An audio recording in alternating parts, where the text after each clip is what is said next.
Hello, everyone. Welcome back to the ESA Cup Season 10. Yeah, I'm hyped to be here again. My name is Keltron, together with me, Travi. Good Hello. evening.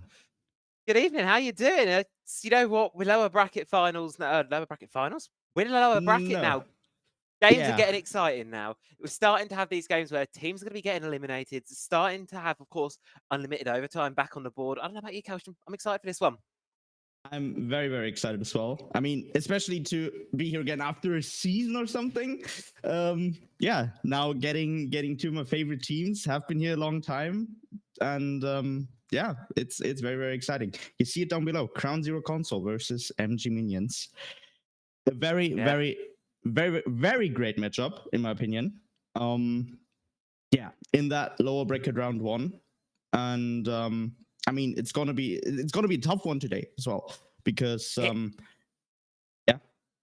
Yeah, going to be a difficult one, I think, for these two teams today, right? Because you're in this first round of the lower bracket. You've lost your first chance here in the upper bracket. That lifeline that you have by remaining up there, that's now gone, done, dusted. You're not going to be seeing that one ever again. You have every game from this point onwards is do or die for survival.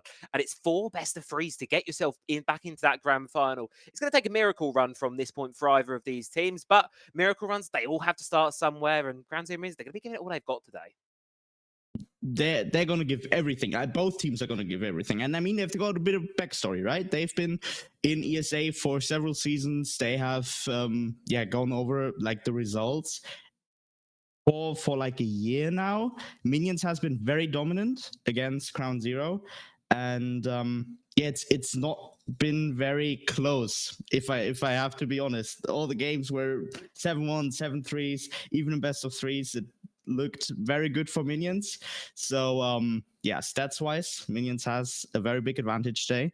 But I'm very excited for CrownZero to show what they've got. Also, because obviously they have my heart with Deep Sea Risk joining the lineup there, and yeah, so I'm very stoked to see what's going to happen today.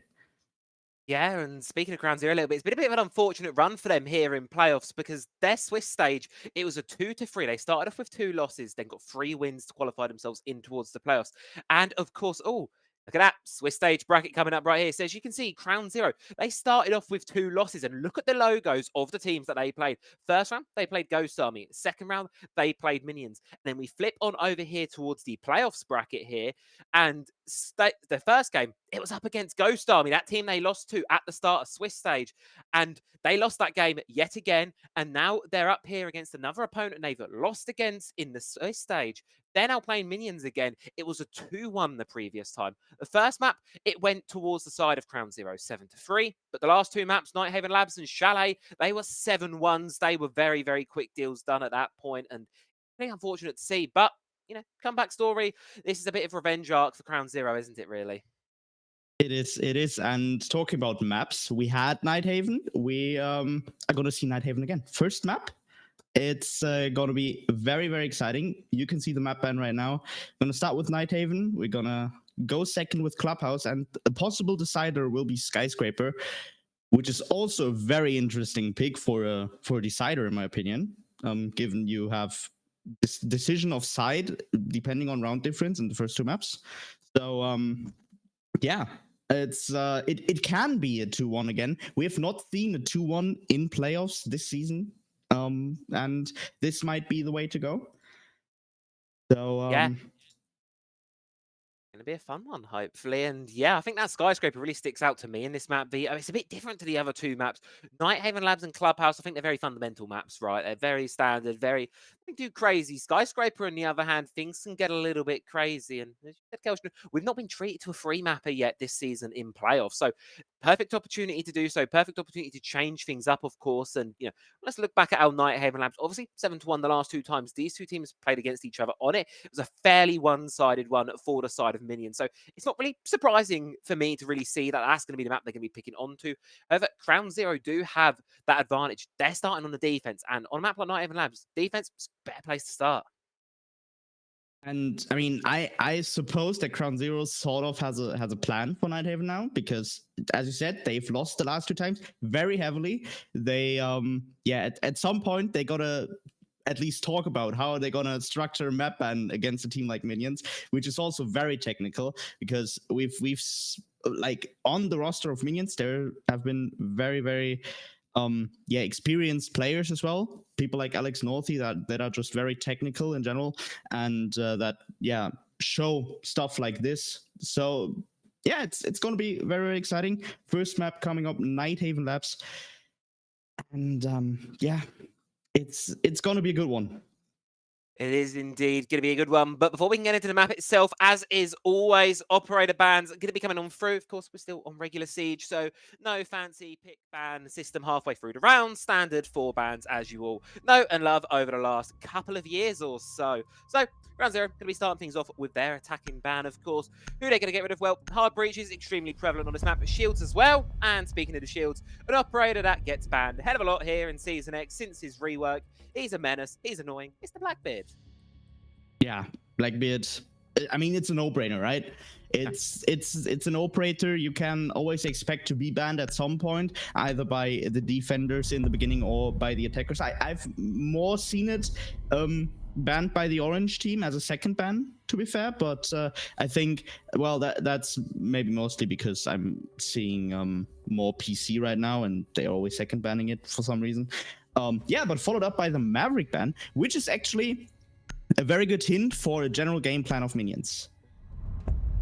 Because they are very structured around their breaches, and banning Maverick here denies any counterplay against stuff like a Kite, although they have Thatcher, to be fair, but it's gonna be tough either way to open, for example, those top floor breaches. And as well, that lack of that mirror and that lack of that two-brow, locking down areas, locking down those breaches, especially without that two-brow on the board. And operator, we've seen quite a little bit of lately here.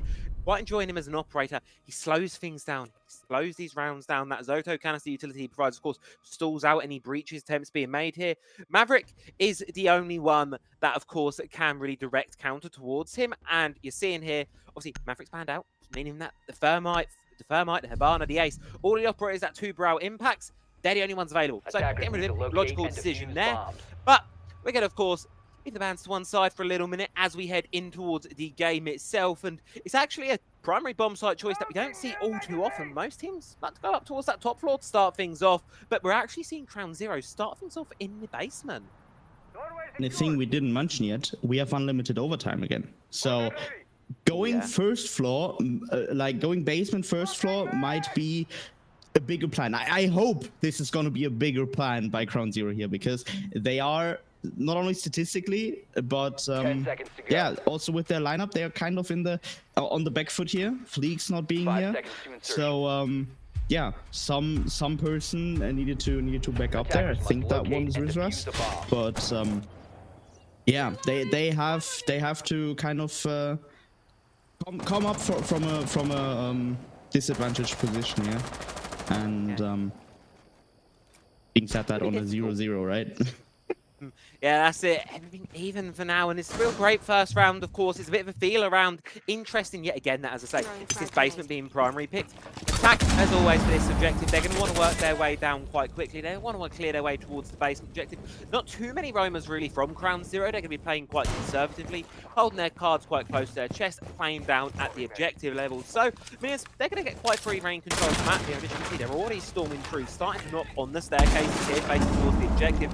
Interlude has the sight line onto Cargo. Does he know that Dipsy's playing close? That is the question. Flashbang's going to go. Toxic Wave thrown up. Bit of damage taken on towards the smoke, but both players going to remain standing here. 5 versus 5 and a minute in. This staircase is starting to show the signs of a stalemate, and that Yokai drone in the corner as well. CrownZero poised to hold on to this one.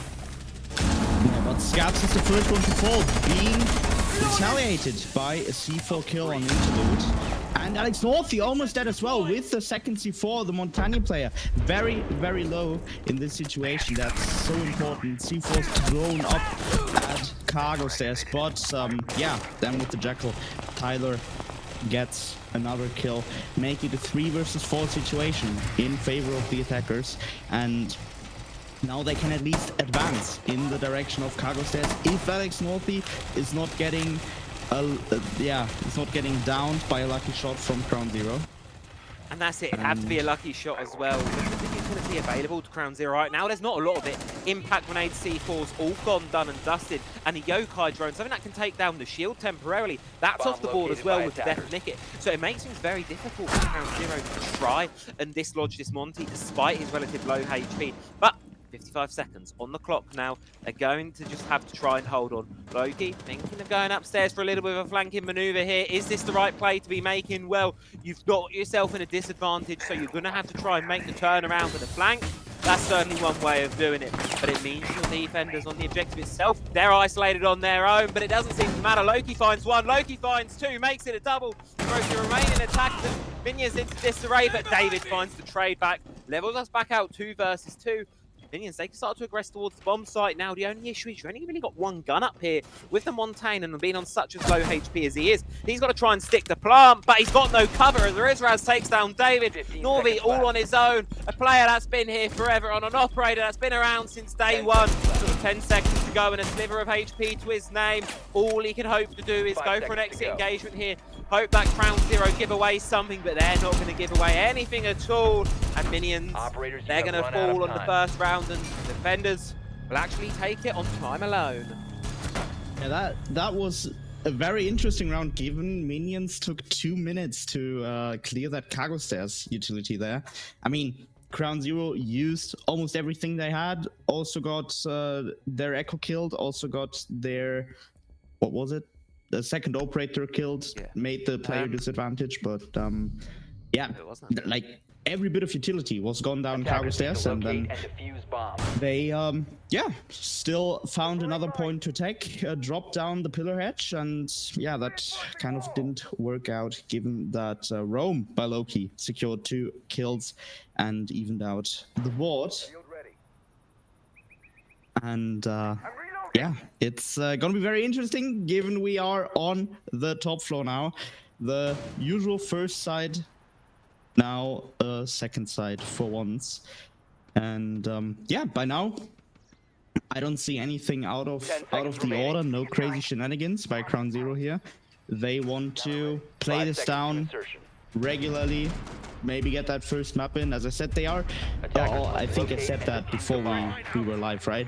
That CrownZero is more of a best of one team, in my opinion. They are very good in taking one map, but then kind of, yeah, they're...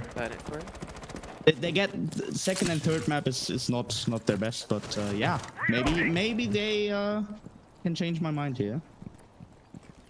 It's alright, we can start things strong here really for them. I mean, of course, CrownZero, you know, that defense was really, really great for them. We've got to give it to Loki for that flanking maneuver play there. Minions, they were making good time, making good control of the map, and they suddenly just stalled out because there was that pulse upstairs, because there was someone on the loose. It really caused a lot of difficulty for them there. And as you saw, it just completely stalled out the attack, wasted all of the time, and as a result there, Minions lost the round just on the lack of clock alone. And so, bit of a slow start to this one. 5v5. Breach is going to be starting to get it opened here, as are so important on the top floor. Get IT open, get connector, get electrical open, get all these kind of essential walls open here. Ooh. But defense, that's going to be a loss early on. Nickit's going to go down. May possibly be able to be revived here so early on, maybe able to just worm his way back in towards the objective. But still, the HP loss will be felt there from the defense. And oh, look at that. Interlude spots ahead of one. Doesn't go for the shooting just as of yet, but the Warden still tucked close, still wanting to play it. And halfway through the round, the players still standing for now.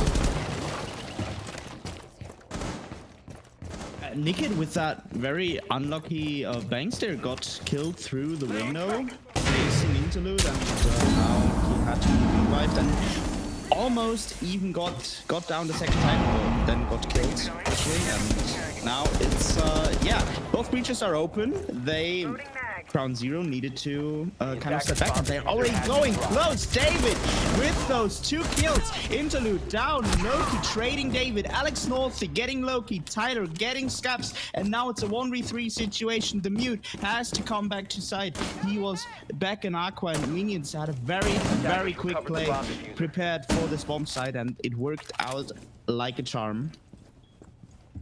And Rizraz now. Attackers are activating the bomb. 1v3, this is going to be a difficult one here. Spots one player, does get the down onto Jake, but the issue with the SMG-11 is you've not got a lot of ammo to work with here. Not the ideal weapon for these clutch situations. You're going to have to isolate these engagements one at a time. 30 seconds to go. 2 players of minions left standing. Surely they don't give this one away. Again, such a better attack from them this time around. All they need to do is not let Rizraz isolate these individuals here. They're not going to do that. They're just going to be playing passively. They're just going to retreat away and walking into a cross. Rizraz is going to fall, and minions, they answer back with a round of their own. The real key difference for them there, right? The time management was a lot better. They were getting breaches open with about half the round left to go. Breaches facing into the objective directly, rather. Getting those breaches open with such a lot of time to spare allowed them to force what really surprised me, caught me off guard. It was quite an early plant from them, but it worked out for them. Catching CrownZero off guard, they weren't ready for an execute. They were anticipating minions would perhaps burn a little bit more of time first, try and isolate that engagement. And at the end of the day, it's going to be minions taking it. Much better attacking round from them. And CrownZero, well, they think they could do a little bit better. Back up to this top floor. Yeah, I mean, that was a very straightforward approach by minions, right? They have got that much time, as you said, to actually get both breaches up, both connector breach and the IT breach were very, very quick. And yeah, with CrownZero out of their own positions to hold, that was a very straightforward approach. Going very, very good for minions, but I suppose CrownZero is not gonna make the same mistake twice, although they have a very similar lineup now with the... I think the smoke got swapped out for the Melusi, and they've got a bandit now. Yeah.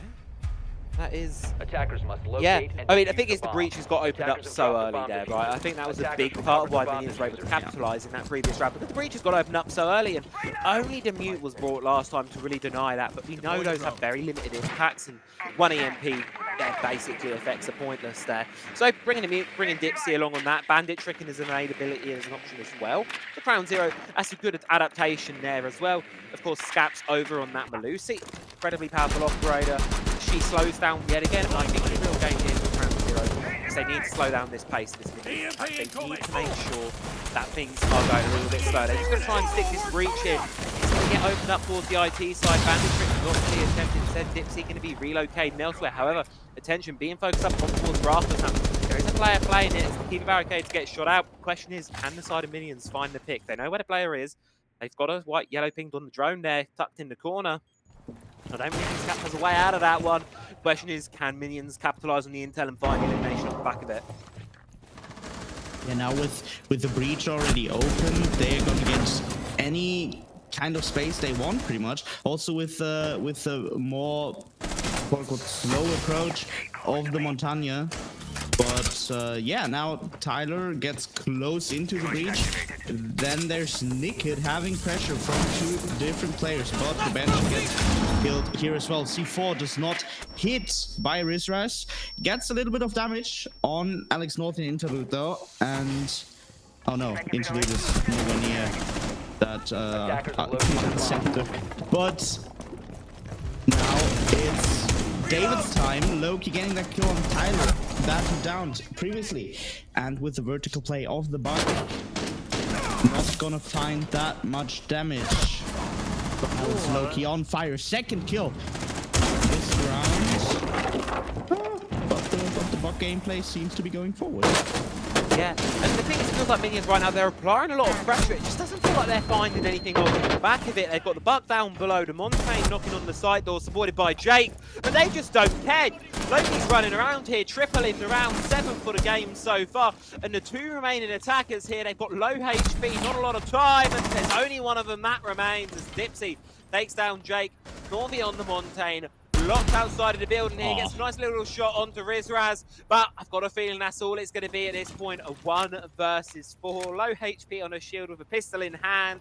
I'm not quite sure I see this one going the way of minions. CrownZero, they've certainly done a much better job this time around, addressing the issue head on, not being so afraid of the pressure, not being so afraid to concede that control. Scaps is going to go as well. They're just giving 3 Bs at this point towards the side of minions, but they're not going to take the round and just give him a 3rd. You know what? I appreciate it. It's that pad in there. Norby, he's 4-0 at the minute. Why not? Give him some more. Yeah, just give him some space, right?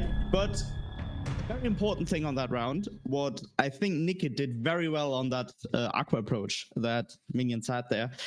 Alex Northy could not go towards the shield anymore because of the reworked because the reroll shield mechanic, that when you get hit, you actually can't sprint, can't really move at all anymore. Especially with the Montagne, with that with his ability activated, moving is very, very hard, and you can't really give intel either. So rather to just stay back was the one thing minions could do, but yeah, falling apart on that second line of yeah, fire, I guess. Yeah. And yeah, now it's back to basement. Back down. Like that, the defense have been able to win so far. Actually, the CrownZero, of course, started off the game here. It was off really much of the time consideration, so they'll be looking to play a similar little thing yet again. Make that choke point over towards cargo. Use the utility of the smoke, Vulcan canisters to burn the time itself. The breaches, of course, are going to be made more difficult by the presence of Cade. Pulse and Echo as well for a little bit of a wild card around. Just an extra thing for the side of minions to deal with. For the minions, well, it's going to be a similar approach as to before, as it always is. Clear across the map, deal with any pesky roamers. Yet again, not really playing the side of that CrownZero, so should be quite quick for minions here. Get the map cleared out, make sure they're safe. Start to apply that vertical. This time, David's going to be bringing that Ram along. Of course, so much wall potential she can open up towards the floors. A lot of potential from her, so I mean, quite curious to see how it does pan out here, but should be a good lineup here for the attacking team. The question, of course, really is for them this time is not wasting as much time over towards that cargo side. Yeah, but the approach seems very different from the first round they had. And I want to bring in a little fun fact that's a little hate tweet by the leader of MPG. He kind of, he was kind of talking about Alex Naughty's shield play style, which made him very angry. And now the question is if he can produce the same feelings for CrownZero. And Loki's already dead. Star of the show so far for CrownZero. Going to be put into the grave quite early on here. Minute 20 seconds into the round here, the attack. They're off to a good start, but that only lasts for so long. Norby goes down to the toxic babes of Dipsy, and yet again, this cargo position proven incredibly difficult to crack here for the attack. As you can see, CrownZero, they're quite happy to forfeit it a little bit at this point because they've done the job. They've taken down the Montaigne, Pulse for a shield. That's a trade you'll take any day of the week at this point. So, CrownZero, they're going to be quite happy with what they've secured in this early round so far. Just going to retreat back to these site positions, allowing the capitalise upon this vertical work, but made so safely. I don't think there's really much they can be able to earn from it, bar a little bit of control. The minions here, they really need to start to think about how they're going to force down this execute now. Minute to go on the clock. And a perfect example of that rework shield mechanics again. The Montagne not being able to really walk out of the smoke canister because he was being shot at. And yeah, now the Montagne player is, in my opinion, way more important than the Pulse player. But Jake is onside. Rizres killing into the 4v3 situation. Almost trying to plant, but that did not work out that well. Now in a tougher position, Jay gets a kill on Rizres. Tyler gets a kill on Scaps with the pistol. No time to reload. Nikit now getting the return on the Thatcher. Jay getting down, but the diffuser is planted. And now in that 2v1, David might be able to actually secure the diffuser from the upper floor. Oh, now he's trying to Nikit trying to long arm through the breached wall, and now he can't see the diffuser that well. Dipsy now dancing a little bit with the Ram player here, standing directly on top of the diffuser. But now David winning an unlosable round, getting that kill on Dipsy, making it 2-2. Cool, calm and collected. David in the 1v2 clutch there. Exactly what the attack of minions needed there. And the thing is, right, they really wanted to... It was that decision in that post plant. The diffuser goes down. Do you go for the flank and try and force the play it, or do you play it from below? CrownZero, they chose the latter of the two options. It proved really costly to them there. And so they're not, of course, going to be winning that one out. And instead, they're going to continue the site rotation anyway, but to an objective that we don't see all too often here on Nighthaven Labs. It's definitely probably of the four the least used of them. Of course, this kitchen cafeteria bomb site, and we're seeing a bit of an interesting one in the operator lineup of CrownZero, because Loki, the star gunner so far for the side of CrownZero, well, he's bringing out the shield. So if Dipsy's IGLing, that's something I would expect of him. Like we've had times where we played 6 rounds of defense, 6 rounds of clash. So 10 seconds left. and he just goes to hide as well, if I see that correctly. I don't know 5 if seconds he's hiding left in before the meeting room, Yeah. in the conference room, right? Attackers are heading out to defuse the Maybe bomb. he's gonna get that top floor defense down if he gets some help from any of his teammates. Oh no, he's outside getting the hedge down. Did he reinforce the hedge? I think he did. Yes. Well, I think. But now they already know that he's got the clash. Maybe he was already known, but Bruce being the supportive player here, playing with the top floor a bit. I mean, having the clash in game is a very interesting strategy to counter minions' shield playstyle as well. And let's see how it works. To maybe get some time eaten on the top floor. That's it. It's a bit of a time-wasting game right now for CrownZero. The clash is obviously the idea of that Dipsy as well. Castle, additionally, you know, a lot of measures here being brought by the side of CrownZero to burn that time from minions. Look, we're a minute into the round here. All but Interlude are outside the building still. Oh, that's unfortunate there from Tyler, and it's just going to go worse because the bandit trick comes off, but it doesn't really matter because there's shields behind you. Norvi comes in swinging, Norvi comes in chasing. Rizraz up on the front line here. The clash is on the back, but she can't make the cross because it's being held by the side of minions, but it matters not. A killer piece for Dipsy and Loki. Nevertheless, back out 3 versus 3 here. The clash, she just chooses to retreat away, forego the position, retreat back down towards the objective, but with an ash in your face, screaming and running away here. Needs some support, needs some help, because the HP left on her now. You tossers are gonna regret Minions, they're going to come a little bit off better wear, I feel, for that one here. Start to get towards the objective. Control is in their favour as well. Final minute of the round now. The question really just lies on how they convert this one through. Yeah, and in that 3v3 situation, HP values are sort of the same on both sides. You have one player very, very low, and Loki needs to take care of himself with that vertical play off Tyler. It's very unfortunate that he lost 3 ace charges there, but fortunately for them, Alex Northy has 2 Heartbreach gadgets, so they could still open the cafeteria breach, and now it's time to start. Tyler getting down by Nikit. Nikit getting Alex Northy as well, and now it's Jake, last person standing in that 1v3. Can't really push forward, can't really go backward. Has to do anything. If there's the clash, putting pressure on him, even if he gets Nikit in that situation, yeah, he can't really want to run away, and that makes it a win for CrownZero in this round.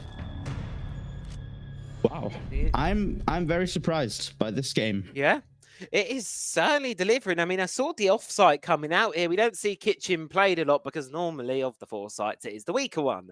But CrownZero made it work pretty well there. Good top floor hold, burn a lot from minions, just retreat down a comfortable position in the 3v3, and then just play out the round from there. Really great stuff from them. Guarantees themselves an even half. Of course, they're going to be looking to send that further here. I think 4-2 half of the defense is quite a good spot to be in for CrownZero. That's what they're going to be looking for here. And they're going to be completing the full round trip. They're going to be going to control storage for the first time this half, bringing out what is typically our tertiary site here on Nighthaven Labs, with a lineup that very much still is that time wasting. The smoke, the Goyo, the Fenris, all about that time wasting. Rizraz available as well to support any late round utility being thrown in during the execute on the ward. See on the Cade as well. Well-rounded lineup here, but from minions, I'm spotting something a little bit spicy. I'm spotting a fuse.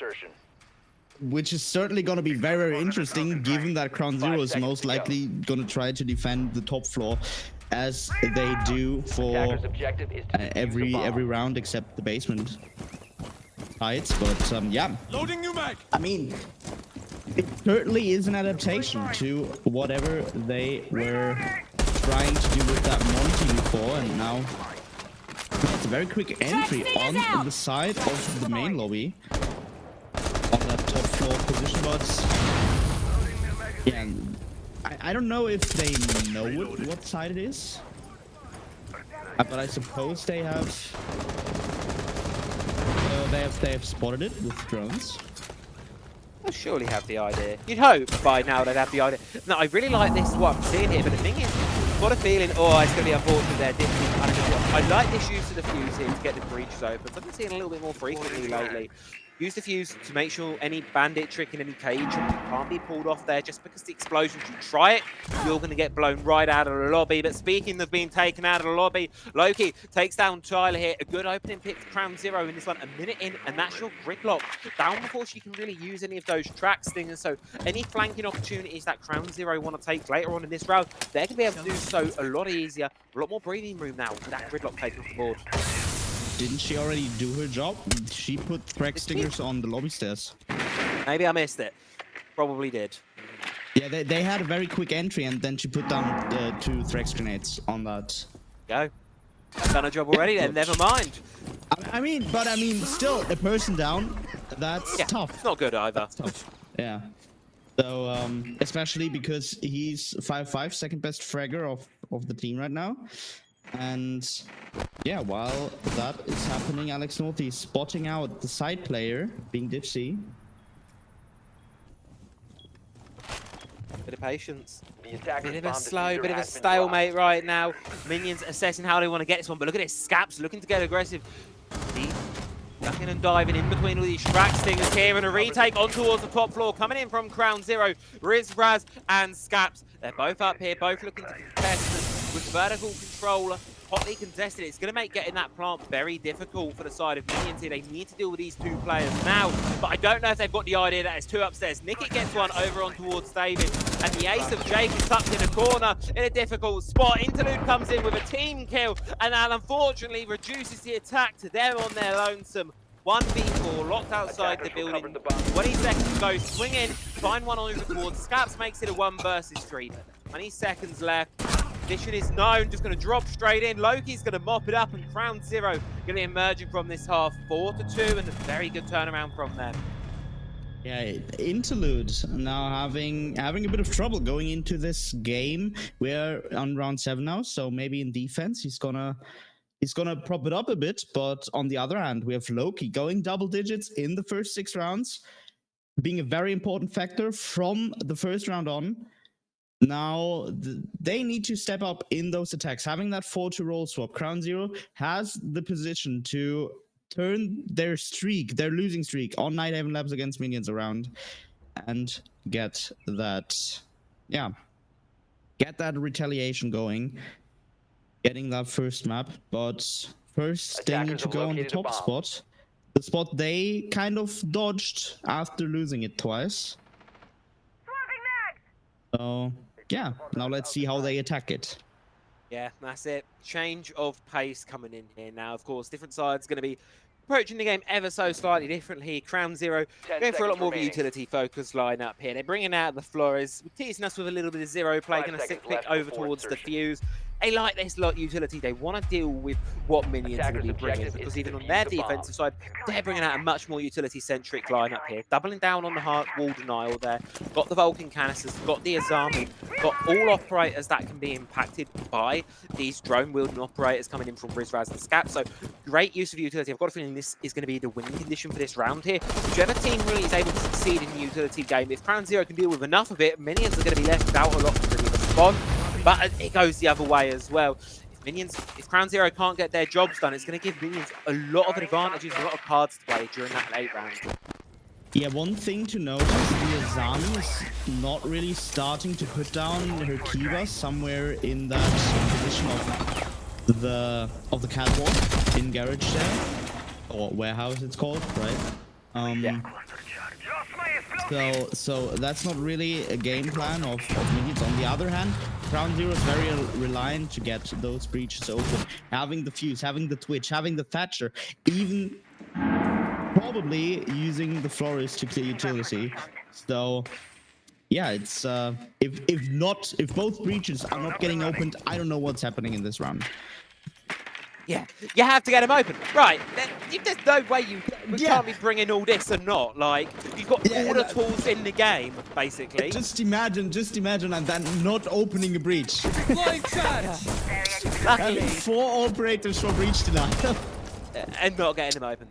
Yeah, that would be interesting. A shame. That would be a shame. It would be costly. tell you what here, because obviously bringing so much on those breaches, it means CrownZero, they can't be supported by a shield. They can't be bringing something like a shield for these end rounds here.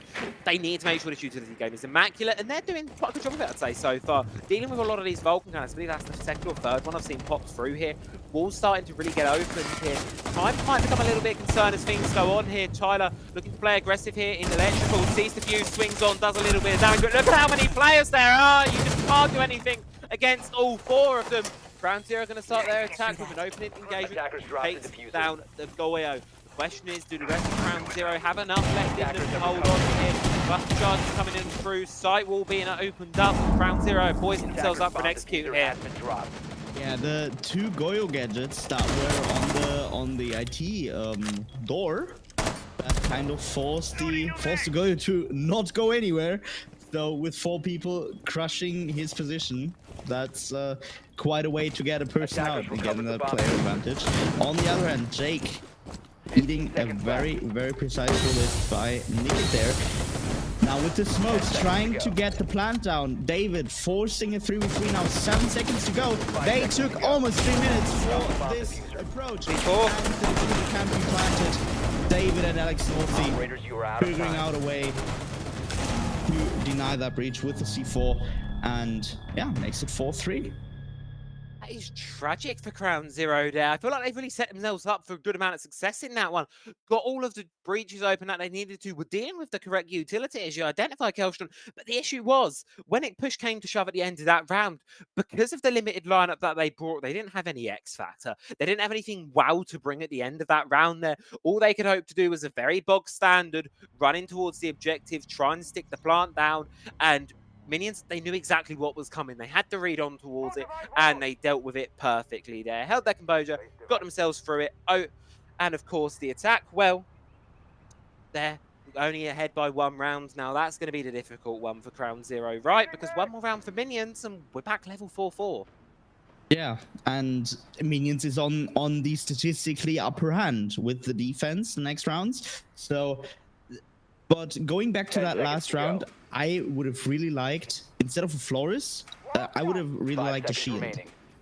Yeah, because I mean, now we are playing shields all over the place, going with the Clash, going with the Monty. Only thing that's missing is like a Blitz player now, but only one that plays Blitz in CrownZero is probably Nikit. But yeah, I don't want to see that happen.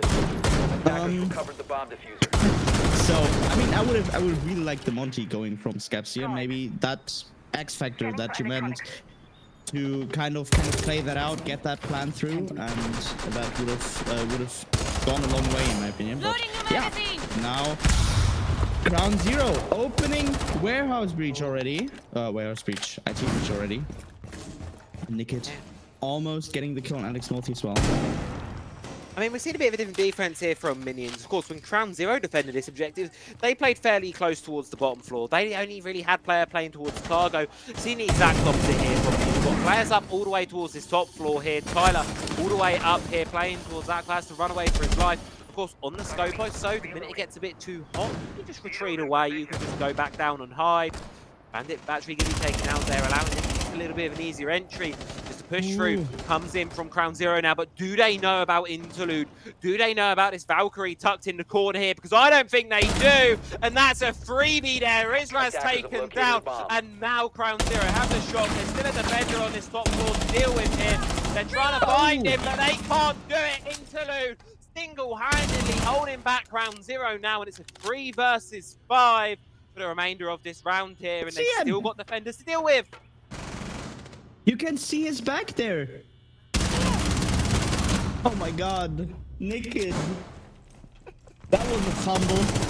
But yeah, now we are in a 4v3 situation. Interlude with that very good roam. Not even a roam, he was on the top floor to begin with. So more like CrownZero not droning out efficiently enough. And Interlude getting 2 kills, one of them quite lucky to be fair, but Rizra is completely without a plan. And now it's Loki trying to get the kill on David, not quite getting the hit down. He's still going in logistics office. Wrong map, sorry. What's Storage. it called? Storage, yeah. That was the wrong man. I'm already on Clubhouse. Attackers We're recovered already the thinking this diffuser. one. We're not over yet. It depends on how we go here, but the attacks for CrownZero so far, they've not been ideal. Anything but there. I mean, trying to take out the player of David in towards control. It was a 2 versus 1. Sure, that's the whole point of it. But David still was able to take down one of them, and it puts Nickit in this really difficult spot.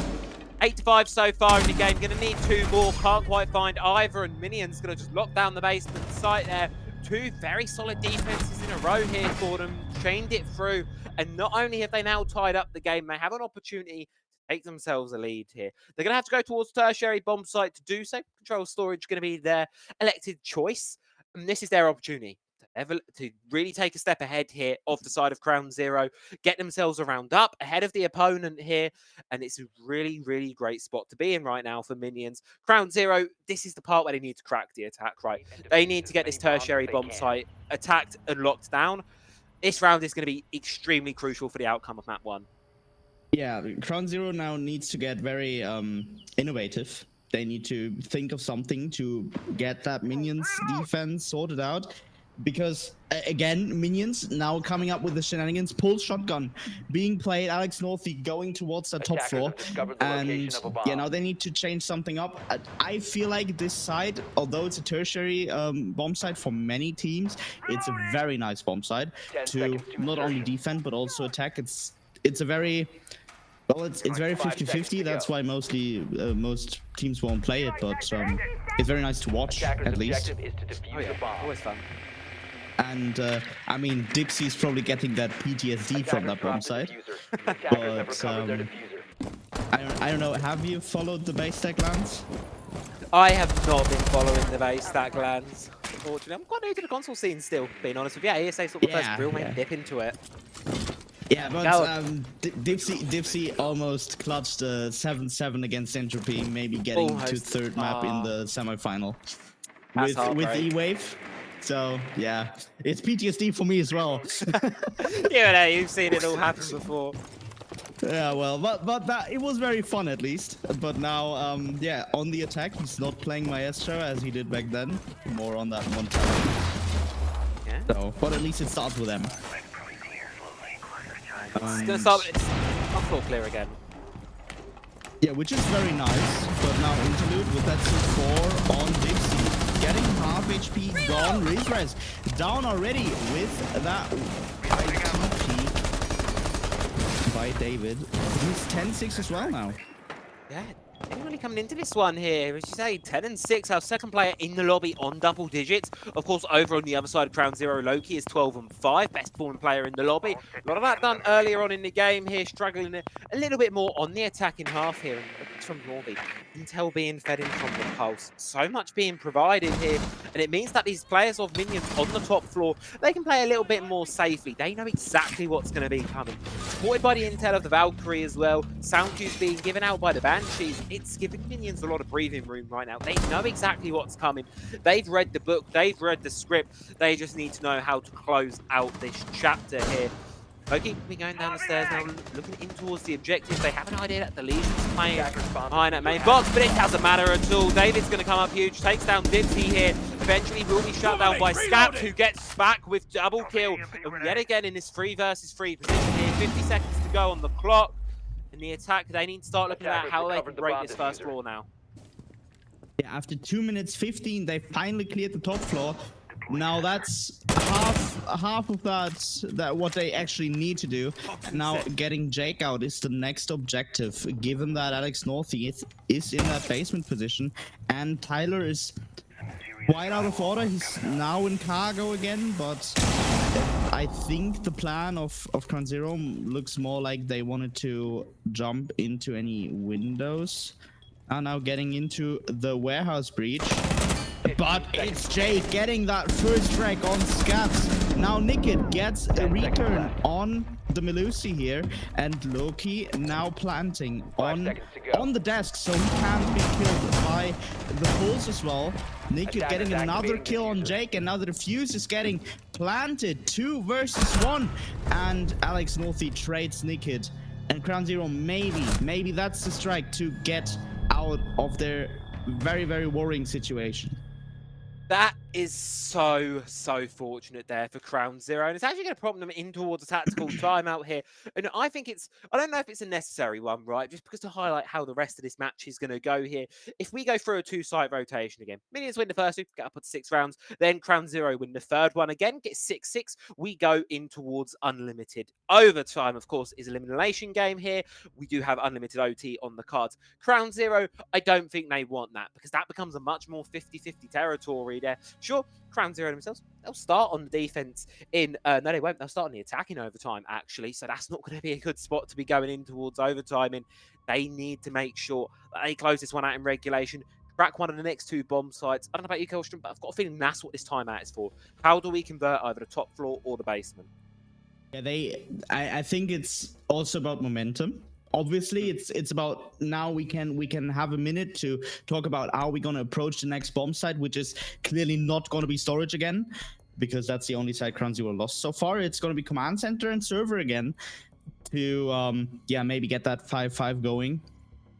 But CrownZero also tries to take out the momentum of minions that they had built up over the first 2 defense rounds, and now over the third one where CrownZero won in a very heated game. To be fair, they've got a very heated round behind them in that round 9 to get minions to sort of take a breather and maybe get some of that pressure off for themselves. And now it's back on the top floor, as I mentioned, and back to the utility clear, as I see. Yep, back to the utility clear, but it seems like they did listen. You said last time when they played this site, you wanted to see a Montaigne coming. You wanted to see someone bring a shield in because it was lacking a little bit of that punch for CrownZero. Well, it seems Dipsy has heard your calls. Shield's going to be coming into play this round here. We've seen the impact that Montaigne can have throughout the entirety of this Nighthaven lab so far. Some great impact, some rounds he gets shut out quite early on, but whenever he's fought, can't deny, and that's he's a key, an essential part of every single attack that he's brought along in. So, of course, it is going to be very exceptionally important here for CrownZero to try and get this clear and apply that pressure on towards the defense and minions who, yet again, similarly to before, bring in a lot of that utility. Yeah, I think they've seen that there's no Goyo on the field now, so the Twitch is kind of not needed anymore. But on the other hand, I promise, guys, I'm not in a direct call with Dipsy. That's not my call here. Oh, David getting exploded from all sides there. Getting downed very, very quickly. And Alex Northy almost dead as well. I don't know where he was, but... I think he got caught by the fuse charge. Was it with the fuse as well? Yeah, I think it might have been the edge of the cluster charge. He was there trying to... No way. Oh, that's interesting. Scaps using the cluster charge on that catwalk door to clear the Kiba barriers. Now damaging himself as well, because obviously only being a barricade makes it very easy to harm yourself. But still in that 4v5 very comfortable position. Dipsy can now walk up the catwalk. They have the time, they have the space. Nick here getting a kill on Interlude, getting a kill on Jake, triple killed now. And that's C4. No, that's not gonna hit anyone. Except stunning Dipsy a little bit. The Code trick works. The nice exothermic minion. I don't think it's going to be enough here for the side of minions anyway, but good bit of utility usage there. Norby with it all on his shoulder. So many players swinging around, and Dipsy with the pistol gets to the flawless, and CrownZero convert that tactical timeout all the way through, and they now find themselves on a map point on not only Nighthaven Labs map number 1 here, but this is their opponent's map pick. Keep in mind, Minions, the last time they played this map against each other back in the Swiss stage, it was 7-1 to Minions, and that result is not being seen here, and it's actually CrownZero with 2 map points to play with right now. Yeah, that CrownZero feels like a swapped out team from that struggling mess, I would even say. They have had a very rough time this season to a very, very solid team in those first maps, getting the timing down, actually trying to solve the issues that they had in the previous rounds. As I said, this like swapping the Twitch for the Montagne. That was such a crucial situation now that Nick had got those 3 kills very, very quickly. 14 and 7 now got the top fragger award from Loki. And 10 seconds remaining. yeah, now we're going on basement again. On map point, as you said, 5 seconds having remaining. a little bit of a comfort pocket, but they will still try Attackers' to objective get is to locate a bomb this and into their bags. To, I mean, lead 1-0. That would be very important against a team like Minions, which had, I think they had so many comebacks, not only in ESA but in general. As my friend would say, So time to ring some ears. yeah. It'd be a good starter for CrownZero, you know. I think it'd be really, really great here. I think it solidified them, you know, on a team on a mental level, that it can be done. We lost this map 7-1 last time, and if they win it here, it's a 7-4 victory for us. Looking a lot better. Gonna be a confidence booster, no doubt for them. For Minions, they've really got to try and pull us back out here on these last couple of defenses here. They're on this top floor, as we say, historically the stronger side. And of course, no, top floor, basement, sorry. Historically, a strong objective here, of course, on Nighthaven Labs. Definitely possibly 2. Minions this time around, though, they're only going to be having really 1 player on that massive deep roam upstairs. And of course, that's Tyler on the scope post, but not going to be the first one to fall. It's actually going to be Jake taken down there by Loki, fighting for that top frag position in this game here. But Rizraz takes down David as well. 3 versus 5 here, and this attack is already taking a really early advantage here. And but it may work quite here, because look at the remaining players. They're all split, and they're reduced to just 2 now as Interlude goes down. Norvi and Tyler, all that remain. Yeah, I feel like they rode off that map. Like, they had 4 people roaming, and 3 of them dying in the first minute.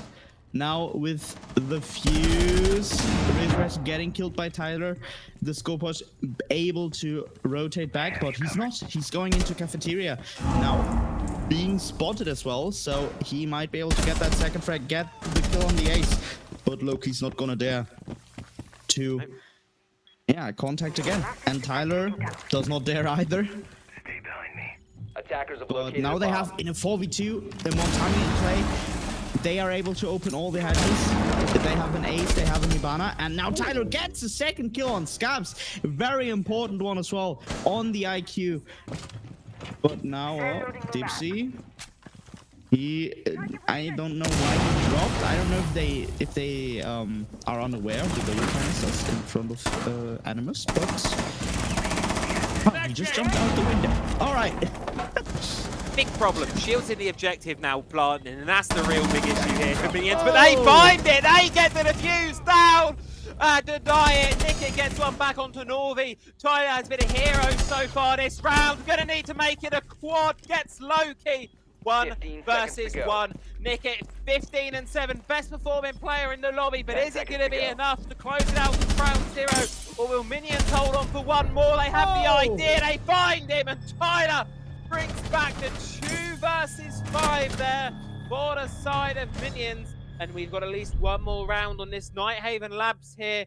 And if Minions get it, we are going to overtime. So it's Dipsy and Rizraz following the E-Wave tradition, losing 4v2 situations. All right, great. So this feels like Season 8 all over again. Yeah, I don't know. It feels kind of awkward now. Yeah, it's like, now what happens? That's got to be such a booster for like the mental for Minions. Like, we thought it was done. I don't know. We have 2 for the background. Of course, Trevi and me are casting, but we have the wonderful Ohodniks and Bosmax in the background production here. Bosmax on the observe and Ohodniks on the produce. I don't know if you guys remember, but we've had that situation where a caster said, yeah, E-Wave, that's impossible to lose for them in the 4v2 situation. And now this shit happens again. I thought we were over this. I'm going to break the 4th wall a little bit here, but I stand and move around when I cast. I sat back down. I was like, this one's over. This one's done. I sat back down ready to go back for the cameras. But apparently not. Minions, massive clutch up from them. Of course, does prompt a little bit of a tactical timeout. The adjustment coming on through. And now the question is, can they do it? And can they take us all the way through? They get to go to the top floor. A historically strong objective yet again. 50-50 so far on it in the half. Can they convert it on the 3rd chime? That is going to be the question. got a lot of utility to deal with it. It's the key factor on this objective, and I think for Minions, it's simple terms, right? Don't lose the bandit Bomb early located on by to an attackers. exothermic/fuse combo. Don't let people get being injured by the cluster charges too much. Just don't be so in your face. Let CrownZero have a little bit of room, give up a little bit to them, but just don't give up too much. Find that happy middle ground. And I think Minions might have what it takes here. Entry point secured. Yeah, Minions are in a very, very good position to take that round to overtime, but 10 seconds to go. yeah, that's a very nice comment. You can take players out of E-Wave, but you can take 5 E-Wave seconds out of left. players. That's great. That's great. Good job, good job, Hot Dogs. That's brilliant. Attackers are heading Good out one to on that. the bomb. But yeah, Minions is in a very strong position to secure that overtime, and CrownZero is adapting though again, getting that Montagne down again. They had the Brava hovered for the first 10 seconds of prep time, which would have been a very nice adaptation as well, given we have a Fenrir and a Valkyrie going into this potential last round. Less drones this time around. Obviously, we lost the Twitch the last time. Now we're not seeing the Flores either. CrownZero going to be focusing a lot more on hard breach this time. Cluster charges, EMPs. Surely these walls get open. But oh no, the bandit trick. Oh no, he gets the cluster charge and the exothermic utility for Minions. Coming out strong right now. This wall proving to be a struggle. They're going to give it yet another shot here. Cluster charge going to be denied, but the wall will not be stopped here. Normally retreat away, but I would say job well done there. Burning a lot of utility, but that's exactly why CrownZero have doubled down on it, because at least they've got the Selmas available to them. A bit of a backup now, a little bit of a buffer, and good call, because exactly what they're going to be needing for this. And now they need to rely on their drone play to get any information out. They know about the Fenrir gadgets being placed on the top of the IT door, and on the I don't know if they know about this Fenrir gadget though. That's a very important one, given they want to push into the breach they just opened, because they didn't find a kill with the fuse. That is 50% of the game plan, right? To get this cluster charge kill. Oh, there. Now bouncing off Dipsy. Not being able to secure the kill though. Players of Minions can retreat off that rafters position now. Give it up here for CrownZero. Good time being wasted here, but they also recognise when to retreat away and get reinforcement off as well as they fall back. Good call for them as well. And as well, going to be getting opened up here. Good spot to be in. We can continue to try the bandit trick here. He's going to find it, goes prone. It's eventually not quite going to be found. David Weiswell's on to scabs elsewhere. 4 versus 5 now. The first of CrownZero falls. Interlude goes down here. 30 seconds on the clock now. Players down below. Intel can be fed across here. Minions, they may possibly able to get the revive here, opening up the rotation, but they might not need to. Jake finds Frizz as the shield goes down. Loki and Nickit, all that remain in a 2 versus 3, make it a 1 versus 3. Loki, 14 and 6. Start at the start of this one, but can't quite shine bright enough, and the Minions get 2 rounds in a row, take us all the way towards an overtime from around 11. That looked nigh on impossible. We now find ourselves here in overtime, and this one, Kelstron, it's going the mile a little bit, isn't it? I have a strong deja vu feeling. I'm not gonna lie. Who would have thought that losing 4 versus 2 situations goes to overtime? Oh man, I'm honestly I'm baffled. It feels like season 8 all over again. It's just so tough for me. Right. The question is, how many rounds can we squeeze out of this overtime? You know, if we're going to go to an overtime here when infinite overtime is available, I don't want it to be under 20 rounds. I want more than that. I want a really long overtime here, because this Nighthaven Labs, it just keeps delivering. I need to wake up at 5 AM tomorrow. Please don't do this to me. I was prepared to go for a very quick 2-0, maybe a 1-2, yeah? But infinite overtime? Come on, guys. You can't do this to my heart. We're trapped here, stuck with us. Are moving out to locate a bomb and man. defuse it. But yeah, it's not like I don't like being here. Else I wouldn't have offered to fill in for our slacking casters. Tut, casters. Tut, tut, tut.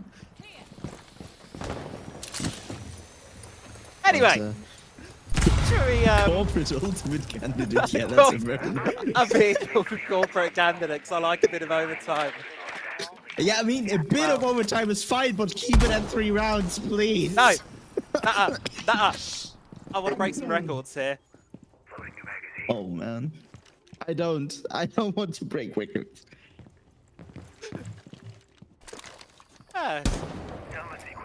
Well, we're a minute into this one now, almost here. And first pitch just come on through. Interlude takes down Rizraz. The woes for CrownZero seem to continue, but not for long. Loads of time to unpack over towards Norvi. 4 versus 4. Nickit makes the drop in towards Kitchen here to try and catch the players off. One's towards the front here, going to be in a little bit of a pinch. Interlude's going to be found. Next on the line is Tyler. On the Scopos, can try and make the retreat away. Going to be supported by Jake here. And for CrownZero, they're in a good spot right now. They just need to try and find these final 2 players on the first floor here. C4 goes out. Not going to quite find the mark. A little bit of damage, but gets sent right back in the other direction. As Scap takes down Jake, reduces minions to 2 versus 4. And let's just hope they can't do this again. We have 2 drones remaining. Very important. There's 8 drones killed by minions here. Tyler falling back to the top floor. Because he has time, and he's gonna draw time. Last time he did a 4K on that basement position, and pretty much single-handedly opened the overtime perspective for minions. And now he has finally drawn back to basement. Now getting the android that's actually full HP. David, with a bit of lag, going into that basement spot as well. And now Dipsy dropping down, Animusage being down, but Tyler not quite getting the finish on him. Wanting to get it, but being defended by Loki, who gets the kill on the hero of minions right now. And then it's David getting a kill on Nickit, but now he's known in that 1v3 situation. Now they have, CrownZero has the perfect situation for getting that game down, and Loki finds the round for CrownZero, getting them into map point once more. Round 14 on defense. I've seen this story before. We've seen this before. Can CrownZero do it? Back on to the favoured side. Back on, presumably, going to be one of our better objectives. Yep, going to be going towards the top floor. And now? Yeah, but top floor? That's like their worst side today. They like the basement, and that's, yeah. They didn't really like that top floor. They avoided top floor for the whole of 6 rounds after they lost it twice. Yeah. They've not won it at all. Historically, they've won it once. They've won it once. They've got 3 rounds on it, but they have lost it one time. Then they won it, and then they played it another time and lost it, and went to cafeteria instead. 33% success rate. I don't know if that's the gamble you want to be taking in overtime. No, but I mean, they want to. Maybe they want to give us the unlimited overtime situation. Who knows? 10 seconds left. But, yeah. 5 seconds remaining. This game is full of surprises for me. Attacker's objective is to locate a bomb and defuse it.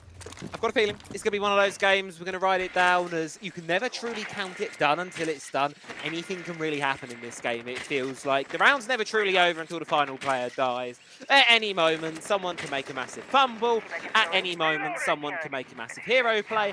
Massively swings the tides of things, and keeping things interesting here. The question is, can CrownZero chain some rounds here?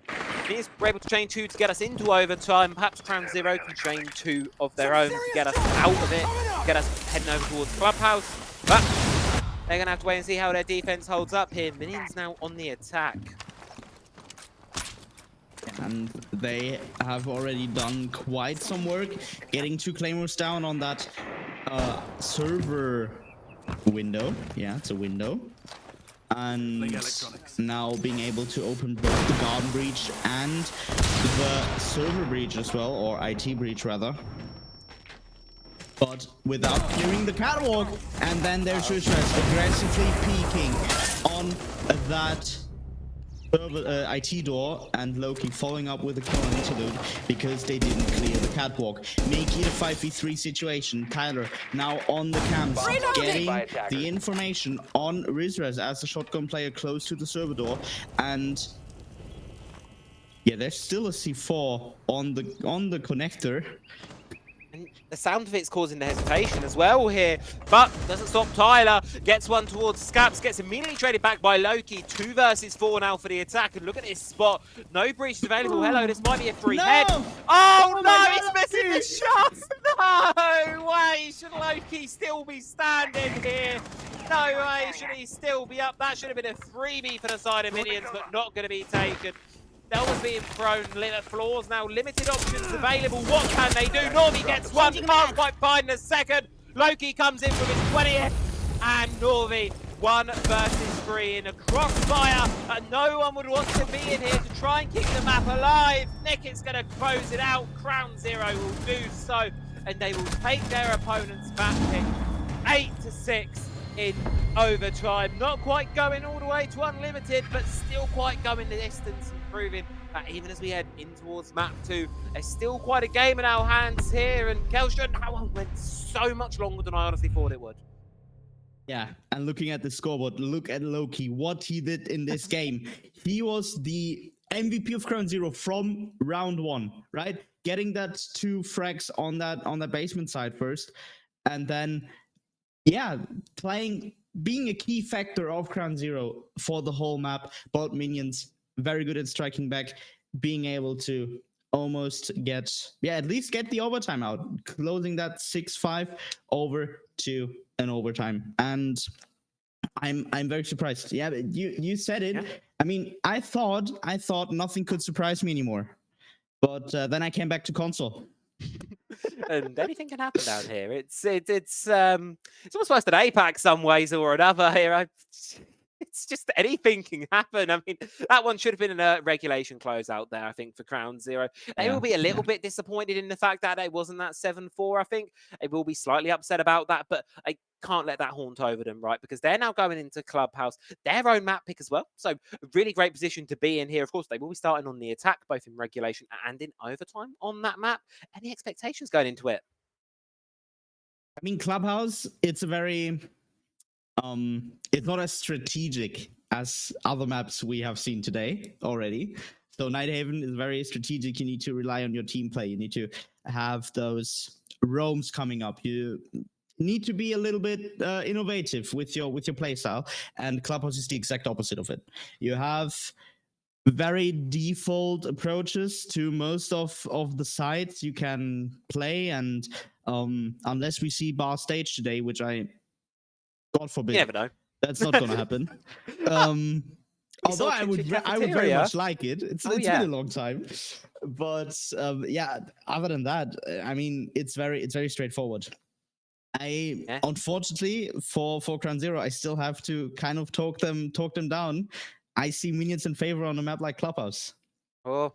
Well, both these teams going to be taking a little bit of a break in between this one. For Minions, reset is going to be needed. Go into their opponent's map pick. Take us all the way through to Skyscraper. For CrownZero, 7 round stands in between them and Survival in the lower bracket. Don't go anywhere. We'll be back in just a few. Map number 2.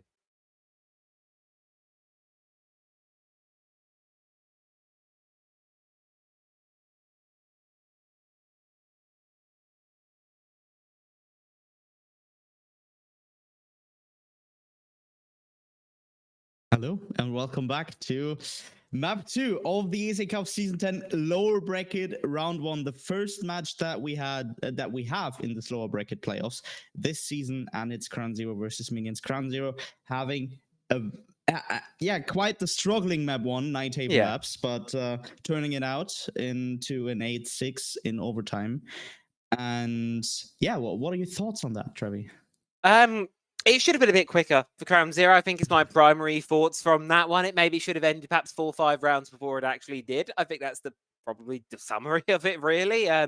CrownZero, just a couple of issues there, letting a few rogue plays, especially from minions, slip through the cracks there. Obviously, that 2 versus 4 we can talk quite a bit about. That really sort of was the catalyst for what took us all the way through into overtime. And obviously, now CrownZero, they got the job done anyway. I don't think it's going to be the end of the world for them because they are 1-0 up in the series and they're heading over towards their own map pick now. Clubhouse, it's a strong battleground here for both these teams, I feel. And sure, it's going to be a difficult one. I think CrownZero, they just need to maintain that momentum they've built up here. Minions, they need to reset, start at 0, and take us all the way through to Sky. Yeah, I'm kind of surprised that CrownZero picked a map like Clubhouse. It was their map pick. Yeah, you just mentioned that, and I'm just thought of memory loss. Yeah, all right. Yeah, I mean, it's a map that I still see minions in favor because, as I said before the break we had, it's a map that's very defaulty, that's very straight up approaches to most of the bomb sites. And yeah, they still pick it, and I'm very, very excited for what they are bringing to the table. Also because they are starting attacks. Maybe they are gambling with going to third map, but that wouldn't be wise considering they have just won Nighthaven in overtime, so they can't say they're gonna be defense starting on Skyscraper in case that Clubhouse is gonna be a little more one-sided. So it's I'm still very pessimistic for CrownZero here. Yeah, it's going to be tough. And I think minions capitalize and thrive in the chaos of it, especially on Nighthaven Labs. From what we saw, they like that chaotic style. And when things get standard from CrownZero, when they get a little bit repetitious, perhaps, what it means is really quickly get the read into that, and they're fully able to capitalize off the back of that, making hero plays, massive flanks, that kind of thing. And that's exactly the kind of openings where I feel CrownZero, you can quite easily fall into that trap on Clubhouse, because as you say, Goshen, it's very formulaic map. We've all seen it before. We all know what to expect on it, and that gives minions the opportunity to take those expectations, throw them in the bin, and just do whatever the hell they want with them. We saw it a few times on Labs, not quite enough to get it over the line, but on a bit more of a formulaic map like Clubhouse, as you say, it might be the secret sauce they need to bring it through and take us to Skyscraper. Yeah, I mean, it would be very exciting to get a Skyscraper, but let's can we look at the predictions? Did you just say that, Mr. Producer? Yeah, let's look at the predictions. Now that's a map ban. There's the predictions, and everyone is for minions except the Entropy versus MVG social vote right there. But I mean, wow. It's straight up minions getting those votes. I didn't vote personally, but then come Ogon and Mighty, the German candidates, voting for their national team in that situation. And but as I said, with that maps, I'm seeing a very gray future. Yeah.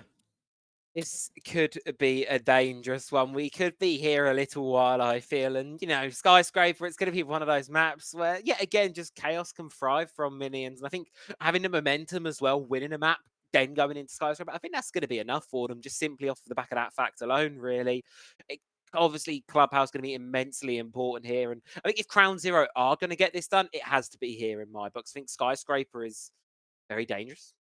My mind, we get there. Sky's going to be incredibly a hot spot. It's going to be way harder for them.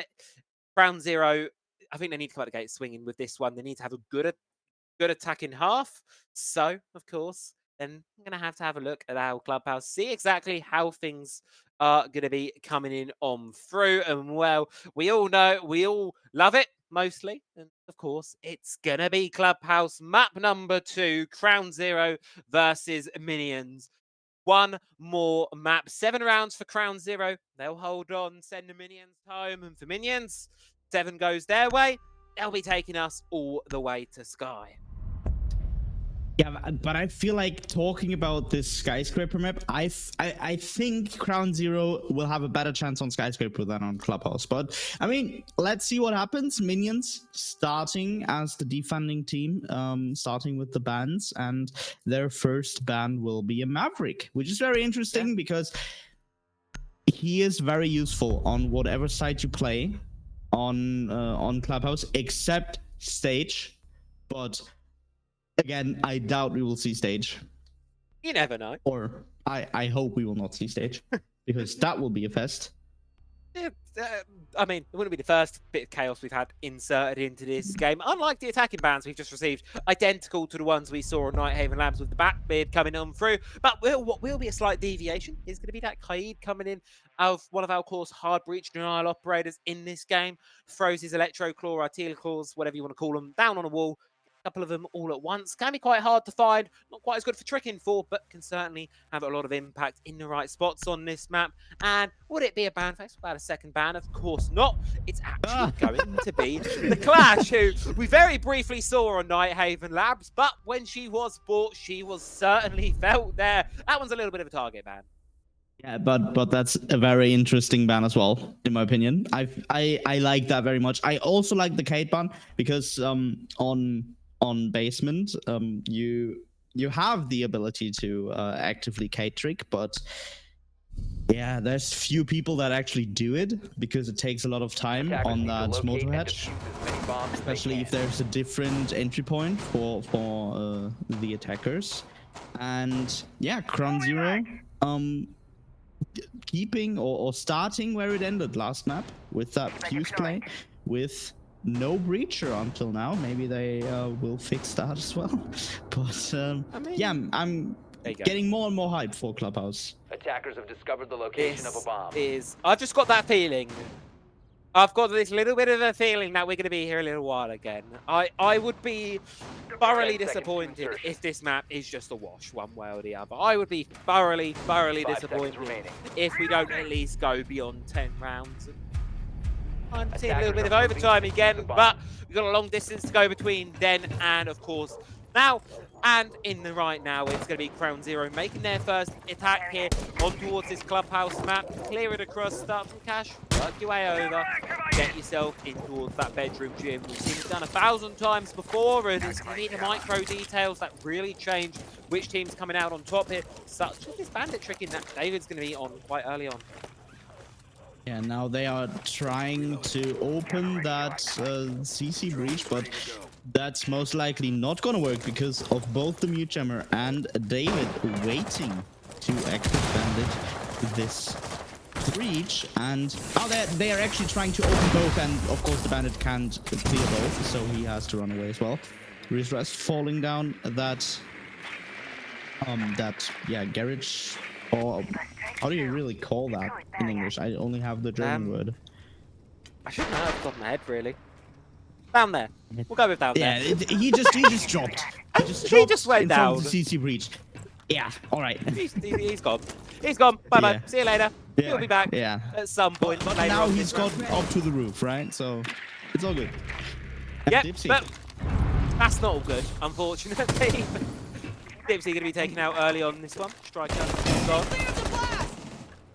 Utility, and we're not even halfway done with clearing the top floor, and minions having a very that onion approach, falling back more and more, and I like that very much because one minute and 45 seconds are already gone, and CrownZero is not even close to going through that construction area of the top floor. Especially because logistics office is also being played. Now it's logistics office. Guys, I am on Clubhouse. I was on Nighthaven on Clubhouse as well. We're just getting a bit of confusion with maps here. Oh, Interlude takes down Nickit. Double kill there for Interlude, and had a bit of a quiet map number 1. So nice to see starting off map 2 here with quite a good opening round. Of course, 45 seconds left to go on the clock. Minions holding all the key positions here. CrownZero really got their work cut out for them, but Scaps and Rizraz with one apiece. The Azami getting aggressive, gets punished for it. Jake and Tyler, all that remain now. CrownZero turned this round around in what felt like a couple of seconds there. It's now on its head. Minions are now on the back seat. Minions are now in the struggle spot. Tyler in the middle of the objective, hiding in bedroom, has to try and isolate these engagements here. CrownZero, the clock is against them. They have to get a move on here. This could be disastrous if the players of Minions can position themselves right, and they will. Jake with 2, Tyler with the 3rd, and Minions start off Clubhouse strong. And CrownZero again with that fumbling the player advantage position. There's no way they can lose rounds like that. And CrownZero instant timeout. That's what I want to see. They see that they had such a struggling round. I really like the approach of CrownZero that they had in the end. They took 3 1v1s and that went very great for them. But now taking that timeout very, very quickly after losing this round, I think someone smashed the table. Yeah, that's not the way you want to be starting a map. You've just come off of a map win, a very hardly fought map win, and we sort of said it was the fine details. The rounds exactly like that slipping through the cracks for Minions. They're finding those little openings, those clutch up situations. They were finding those more consistently than they should have been on Nighthaven Labs, and that's really what put CrownZero towards the edge here. They need to put a stop to that early on because as we sort of said, Clubhouse is a map that can facilitate that a little bit more. And if Minions can keep finding those openings, they're going to keep taking them. And they can take this map. CrownZero, that round should have been theirs. It was not. Now need to reset. Head back through to round number 2. We're going to be seeing a basement defense coming on through. CrownZero, can they keep things going and keep things on track, really, all the way through from start to finish? Yeah, they need to, right? The Minions, the only opportunity that they have is going on to Skyscraper, deciding the starting side, because obviously if we go to an overtime, another overtime, and maybe another unlimited overtime, they have the same round difference. Sides need to get coin flipped, and I think both teams don't want that. On a defense-heavy map like Skyscraper, both teams want the round difference advantage, but CrownZero has a forced round difference of 2, being in that overtime. Now, on Clubhouse, of course, we're not on Skyscraper yet, although we all see us going on to Skyscraper. Now, CrownZero with a little bit of a different approach, having that Grim, having that Capi and now with that first floor clear, but they are gonna I hope they are expecting some people to roam because Tyler is on his score push again. Seen the damage she can do in these rounds, of course. I think this basement site here on Clubhouse is one of the maps you do see Scopos a little bit more on here, of course. Quite a lot of ground to be covered and not a lot of staircase in between the floors here on Clubhouse. So certainly a great operator to be brought along. But really for Minions as a whole, it's quite an extended hold actually. At the minute, we've only got a single player, that being Interlude, down in the basement. Everyone else is fighting for these second, first floors, really denying any entry into the map for CrownZero. And just like that, speaking of entry taken off the board, Scaps is taken down. 4 versus 5 makes it a 3 versus 5. Jake picked up where they left off. Loki does eventually get the trade back, but it's still man disadvantage here for CrownZero. Now the question is if Loki is able to find Tyler in time, because he is hiding in gym, able to just swap out with his second android. So that's gone now. Kitchen hatch is played open? All hatches are played open. Okay. What? Well, I mean, works. David getting another kill on Loki. So. And look at that. Kit's cold upstairs. Kit's cold up in gym. They got to go up before they can go down. CrownZero. And it's not only Interlude being up there, it's also possibly Tyler swapping back. Yeah, one's coming down the stairs. Now! Everything goes to shambles for CrownZero here. Oh, Interlude. That was dirty. Disgusting shot. Oh, look at that one.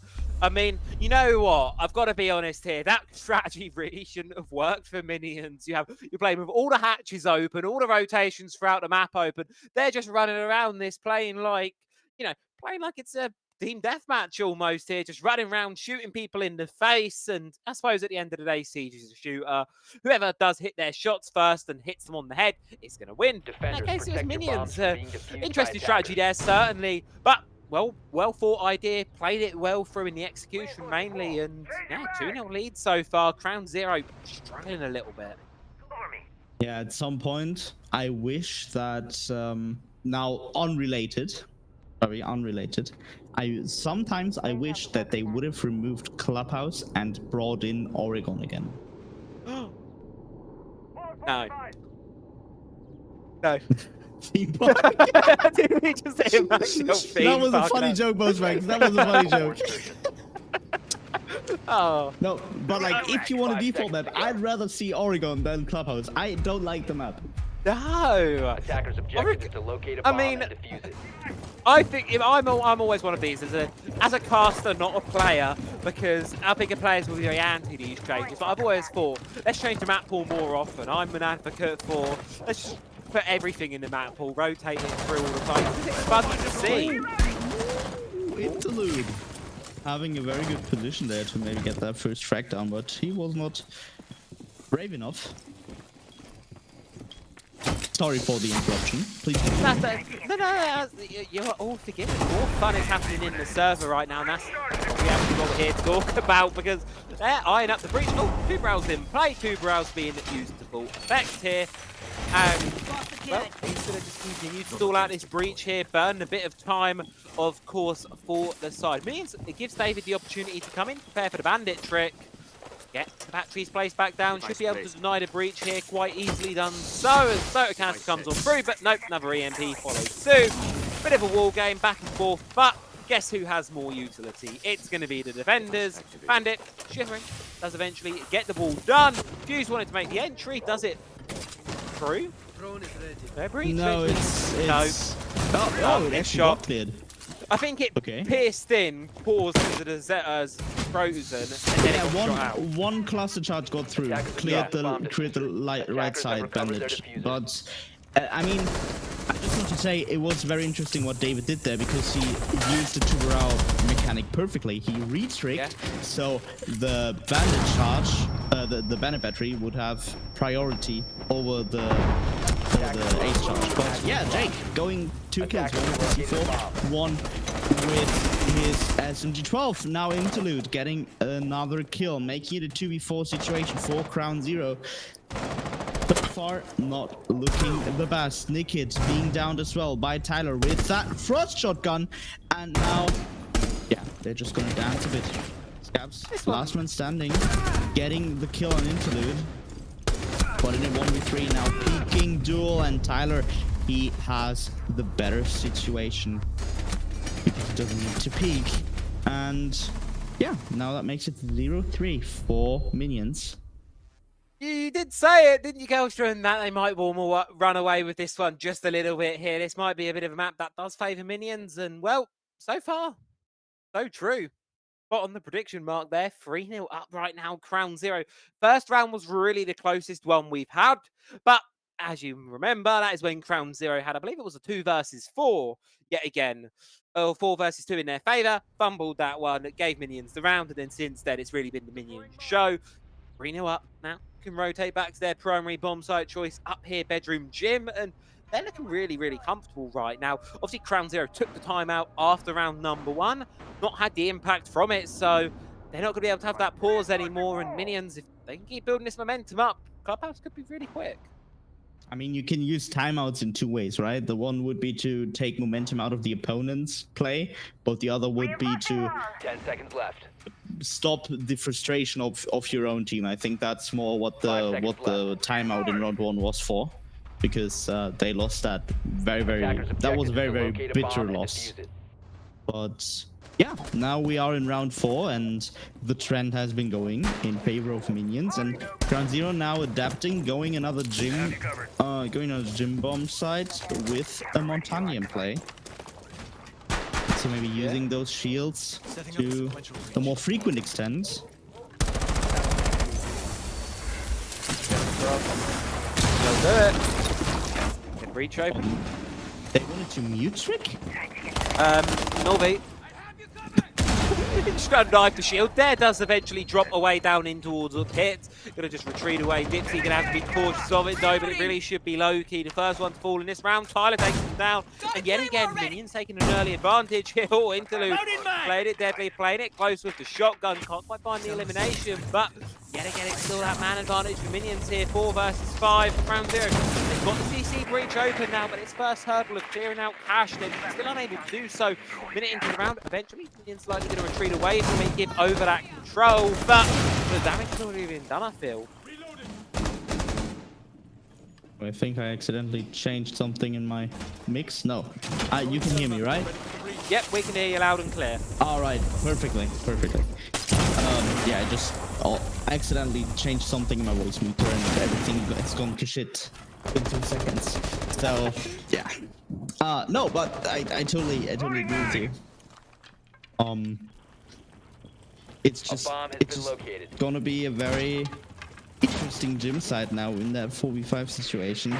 Not having the Dokkaebi in play. Having a very open side for minions, and Dipsy can't really find an entry here without clearing construction, but I think they know that there's no one in construction, but still the bathroom's being hovered by 2 people, logistics office is being hovered by 1 person. There is another one holding gold and one actively in master bedroom near the one. There's not a safe way in, really, is there? At this point. Oh, well, now there is with the help of the smoke, but then there's the Fenrir and he instantly gets shot by 2 people. Yeah, he can stick his head in there, and he's lucky he's got a shield in his face, because otherwise he wouldn't have a head anymore. The issue is now for CrownZero, 30 seconds to go. How do you push this one? You do have some utility available to you, 2 stuns and a smoke grenade. Maybe able to try and use that to force the plant down, but with that mine's still really active here. All 5 players have minions as well, and a C4 is going to have to be the kills. That gets us started with 1 over Norby. C4 goes out, can't quite find the mark. Interlude, call out, sprinting. CrownZero just trying to force down the defuse here. Jake tries to deny with a C4, can't quite find it. It's going to have to be the post-plant clutch up here from the side of minions. In 2 versus 4 flipped into their favour before, but with a shield in their face and the diffuser down, surely the defense can't bring this one back. Jake left with it all to do, finds the thermite outside, but yet again it's still that shield. The kit's still as well far behind. He's just going to go for the swing, doesn't quite know where to look. CrownZero find it, CrownZero take it. They get themselves on the board 3-1. And that Montagne Nickit synergy. Dipsy and Nickit, they have been playing the Montagne pushing combo on Nighthaven as well, and now they're playing it on CrownZero, and it works like a charm. That should be a duo more often, I feel like. Yeah, that was a very good little strategy there, a little push in with the Monte. Certainly really finding that effectiveness with him. It feels like finally here, CrownZero have been bringing it a lot, been struggling to get something out of it, finally have done so credit to them for doing so. And well, it's a possibility for a recovery here, right? Because you know what, I feel like they can get 4-2 half out of this CrownZero, or 2-4 half, sorry. They can get that. It's not the end of the world on the attack. It's not ideal. I mean, there's not a possibility of a 3-3 split here. If CrownZero go and take the next 2 rounds, they can do it. But I think realistically, we're going to be looking at a 2-4 split here. And CrownZero, it's not the end of the world for minions. It's not great, not awful either. Obviously, it's not what you really want. You probably wanted that, 5-1, a bit more, better half. But we'll take what we can get here. And really, this round's going to be quite an important one here. If we get that 4th, they'll be quite happy with it. CrownZero, they can get a 2nd in a row. They may be able to even tie us up. Attackers are moving out to locate a bomb. They've still got 2 of the strongest bomb sites in play still, so I feel like this can very well be a 1-5. But yeah, they need it. But Minions certainly needs to work for it now.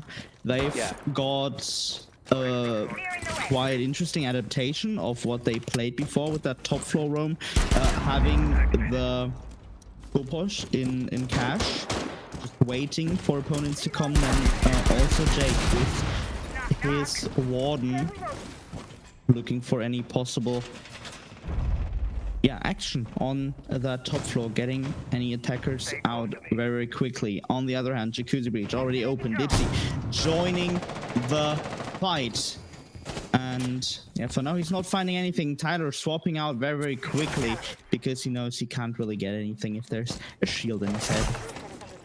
Yep, and there goes the idle shell. Now, luckily for the Scopers, it's an easy retreat. A fairly free one as well here, and it's about the time wasting here. However, the players of Minions looking to hold on to this first floor here, looking to press onto it. C4's going to go up. Isn't quite going to find the Montaigne there. Have a look at that vertical being used from all the way down below there. That's going to be by Interlude. Oh no. Loki, take care. You don't know if there's anyone in bar. You have not thrown it. Uh-oh. This is problematic here. If CrownZero keep pushing, if they don't know, that could be a massive, massive problem.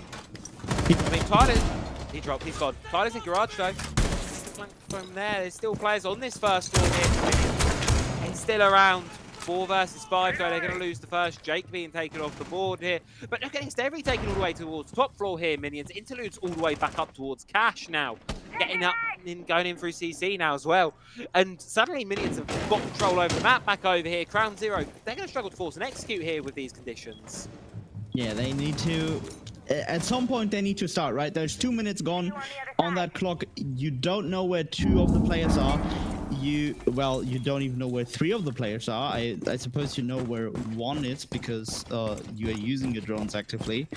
But yeah, interlude.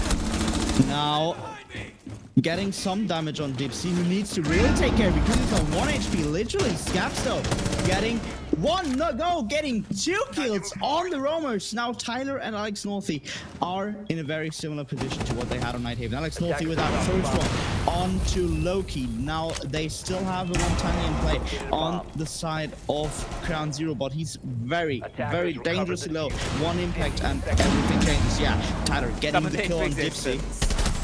And then eventually Tyler falls down. Rizraz the one to confirm the kill. Norby with it all. Do they know where he is? Tucked behind the bar, can get 1, but no more than that. The Bear in 9 comes out on top, and CrownZero take themselves a second round here. 2-3 is now the scoreline, and I feel like it's much more real world there. CrownZero can even tie up the half here. Minions, I think, getting a bit over aggressive there. That top floor play, I did like the idea behind it, but on the retreat, they didn't have the manpower. They didn't have the sort of free room to run that retreat back down, and you saw it. They got caught in that massive crossfire there. The shield pushing them down. They just got caught in a cross. Unavoidable, really dangerous for the defense there, and it proved costly to them. So they're going to head back down to the basement, give things yet another go down here. 3rd time they're bringing it through. Won it once, lost it once as well here on the side of Minions. So for one last time this half, they're going to be seeing what they can do on Church and Arsenal. And also CrownZero had, like, I think they had 6 drones down, but they still had the flank cam up on the Melusi. So that went perfectly well for them. Got the crossfire down, totally denied any roams, which was a very good idea by Minions to get these late roams going, but it didn't work out in the end because they just didn't go through with it. And yeah, made it very hard for Minions to win this round. And also Dipsy was 1 HP. That was a very nice outcome for Minions, but there should have been at least another kill to really make that round successful. Though Alex Northy really tried in the end, but couldn't work everything, right? No, just a bit unfortunate. But You know what? It is what it is. If there's 4 people jumping at you, you can't really do anything. No, that is true, and especially with a gun like the UMP as well. It's not known for being one of the best in the game, so definitely a difficult spot to come out of. And you can't fault the guy for not being able to clutch it up there. I don't think I would have been able to. But what's going to be key here for Minions is the first floor position up about the castle, playing in towards the bar, and he is really going to be clearing him out in due time. He knows he's been spotted now, right? And this is the thing. Jake going to be going around in towards bathroom to try and provide some support, looking to try and catch the ace off, but you can see Nickett has the idea that there might be a player running around, and I think eventually the idea for Minions is just to retreat away, but Tyler tries to do so, gets caught out in the process there, takes him down. And look at this, Jake still wants to play C4 goes over, doesn't quite find it, instead Scaps find an interlude, and Minions grumbling a little bit here. And just goes from bad to worse. Loki with a really nice shot over towards David. Devlin Fate a little bit more. Rizraz finds Norvi. And now it's all on to Jake in a 1 versus 5. Ace clutch required.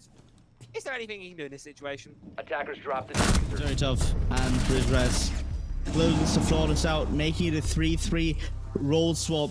What we want to see on Clubhouse, right? Yeah. Very defaulty sides, but very interesting as well, because there's always still gonna be that little spice of something different, because teams always want to change something up, but they can't really, because in the end Clubhouse is Clubhouse.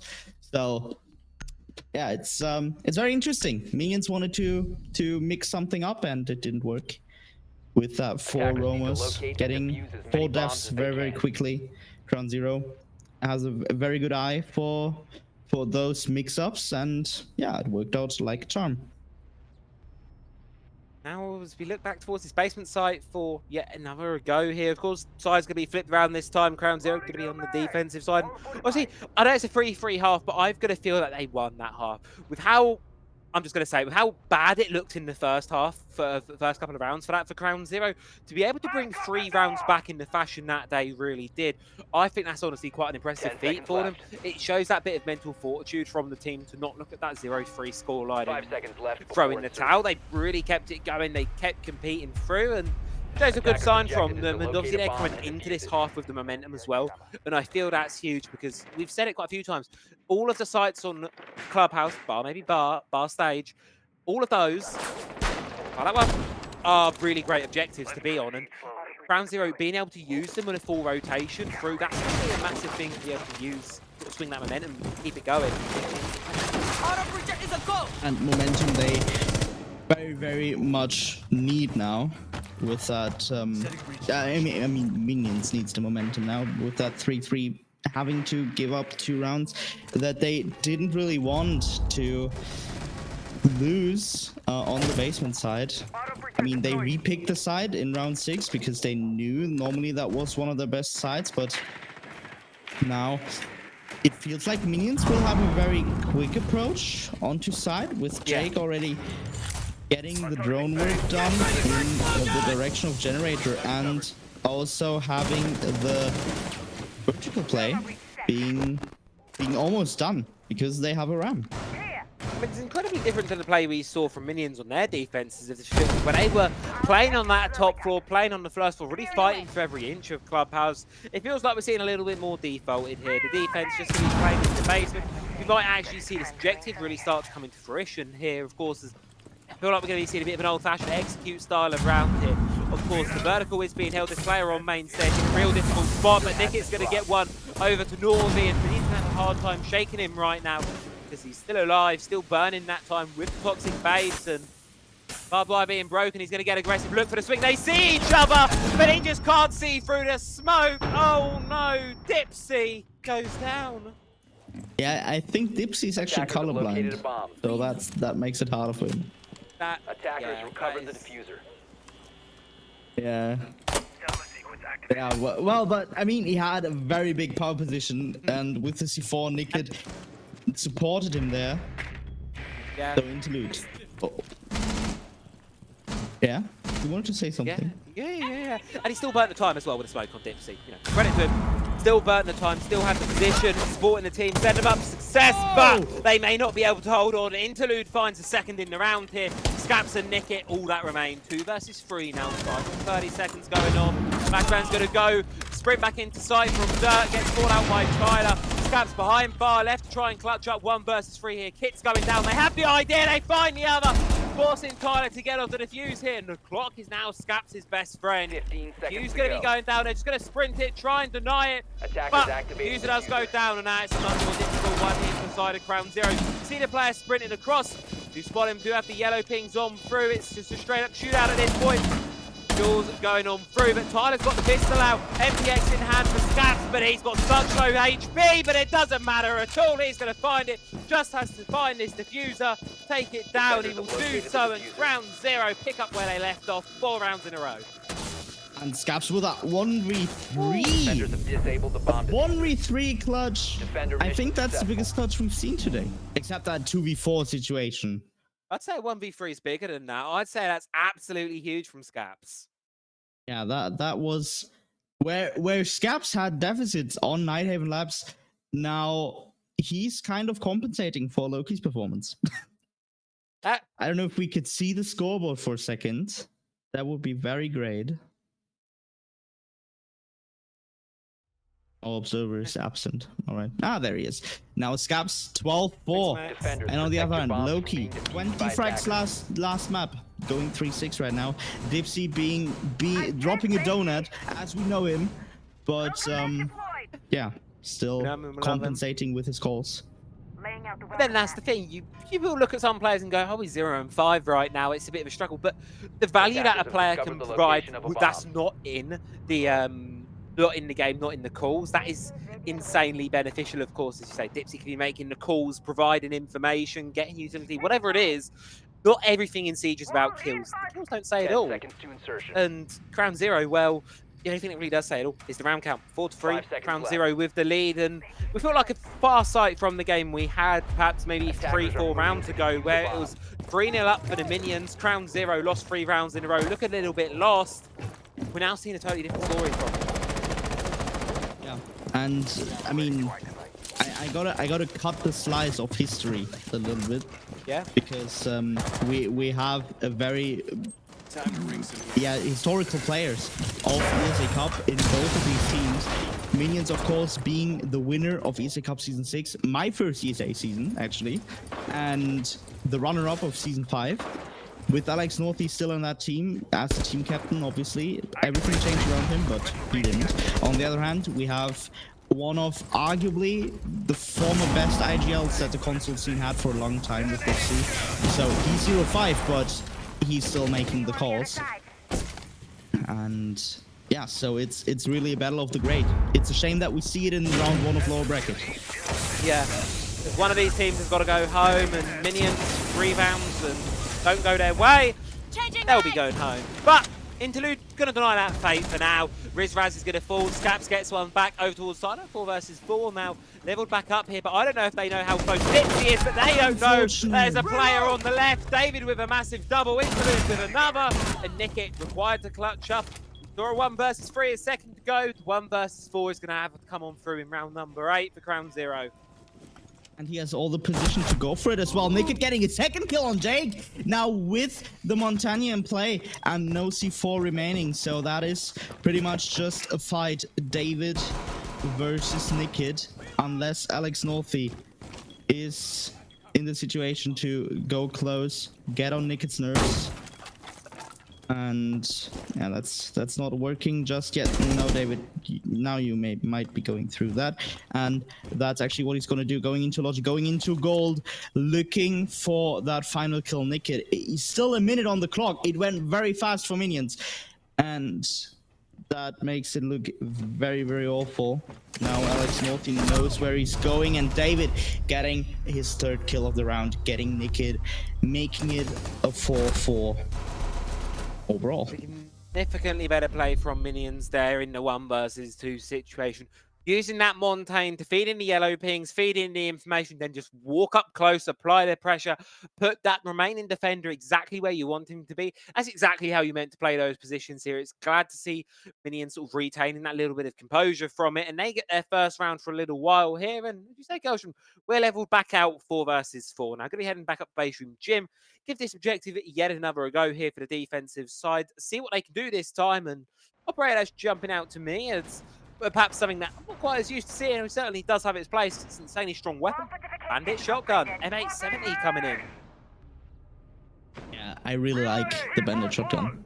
I'm honest, especially because I feel like I know what's gonna happen. They're gonna play cash very defensively, but still hold it with the shotguns they have. Dipsy with that smoke, Bandit with the shotgun. So I mean, they've got 4 shotguns in the whole round, with secondary shotguns, of course. Lucy and Castle rocking the secondary shotguns, and overall, I very like the idea that that CrownZero has in this round. Although nothing happened yet, but is Scaps in basement? Scaps is all the way down in basement, blue stairs at the minute. So I don't know what that's about, but can be very interesting. Just hiding in Adam right now. Oh no, we can't call it Adam here. It's blue stairs. I'm sorry. It is a rat spot. Yeah, it is. It is. It's cheeky. I like what Nickit's doing with C4. There's a reason why this spot has its own name, right? Yeah. Oh yeah. Spots like Shaiko and stuff like that. Yeah, Shaiko, I got it. Yeah, there's all these little spots here. I mean, it's been out, what, 10 years now? Almost? Been here a while. This game amazes us for 10 years. Yeah, Nickit, you're not going to become that in any way. This is going to be a tough spot. It's perfectly fine for him. It's perfectly fine. He can sit in that corner. Now, Alex Northy going a bit too far, getting downed by Dipsy. Nickit, on the other hand, almost getting a kill on interlude. Well, the shotgun is not like the SAS shotgun. Not quite as good, but high. it's a trade I'd be happy to take. Montaigne goes down. You've lost the shield on the attack, and I think that's the big one there. But, Obviously, but interlude could have been dead. That's what I want to say. Yeah, that is true. I mean, look at how low he is. So. Yeah, if it was a mute shooting him with the shotgun, he would have been dead. Certainly would have been. But yeah, now Dipsy. And Rizraz. Well, Loki getting the return kill, though in a 1v3 situation, has to clutch out once more. Not quite getting the ace, and now it's David getting the final kill as well, making it 4-5 in favor of Minions. Yeah, taking the lead back for the first time in a little while here. And it's weird. We're having this close game and the scoreboard represents it. Quite a close game in our hands. But really, it's been 3 rounds for Minions, 4 rounds for CrownZero, now 2 rounds for Minions. We're not really having that back-to-back here at the minute. Oh, look at that. There you go. Timeline in front of you. We're not having that back and forth. It's extended periods of dominance, really. And as we approach the end of that game here, it's now 2 rounds for Minions to separate us from a skyscraper back down to the basement. What can CrownZero get cooking for this one? It was a little more conservative last time. Came down to that massive 1 versus 3 clutch. I believe that was from Scaps on the Tuberal yet again. Yeah. They can't be relying on that to happen a second time, can they? They need to actually find it earlier in the round. No, but very interesting now. CrownZero rocking 3 SAS shotgun, almost as if they had heard me. It's the second situation where they adapt exactly like I say. That's Are you weird. sure you're not secretly in their comms somewhere? No, I'm not. I promise. I promise. I've uninstalled my PlayStation app on all my mobile devices since we're not on console anymore. So, not on me. Mosh check the casters. It's not on me for once. Well, someone's listening in and watching in. Whatever it is, CrownZero. I like the idea of the shotguns. They're always fun to watch. I'm not going to complain about it. And also, I mean, Warden does not have an issue with having a primary shotgun because he has the SMG-12, right? With 2 SMG-11s, 1 SMG-12 on console, it's very easy to play the SMG-12. Well, compared to SMG-12 on PC, which is a menace. Yeah, that thing's a nightmare. Yeah, here it works. So, yeah, but the approach of Minions is a little bit different. The Hibana now getting a bit of pressure on. Oh no, this mute jammer is being gone. Dipsy with that 1-7 now already having 2 toxic nests used. The florist rounds, Roteros not quite finding what they want, and now with no Roteros remaining, it's just a weapon. Yeah.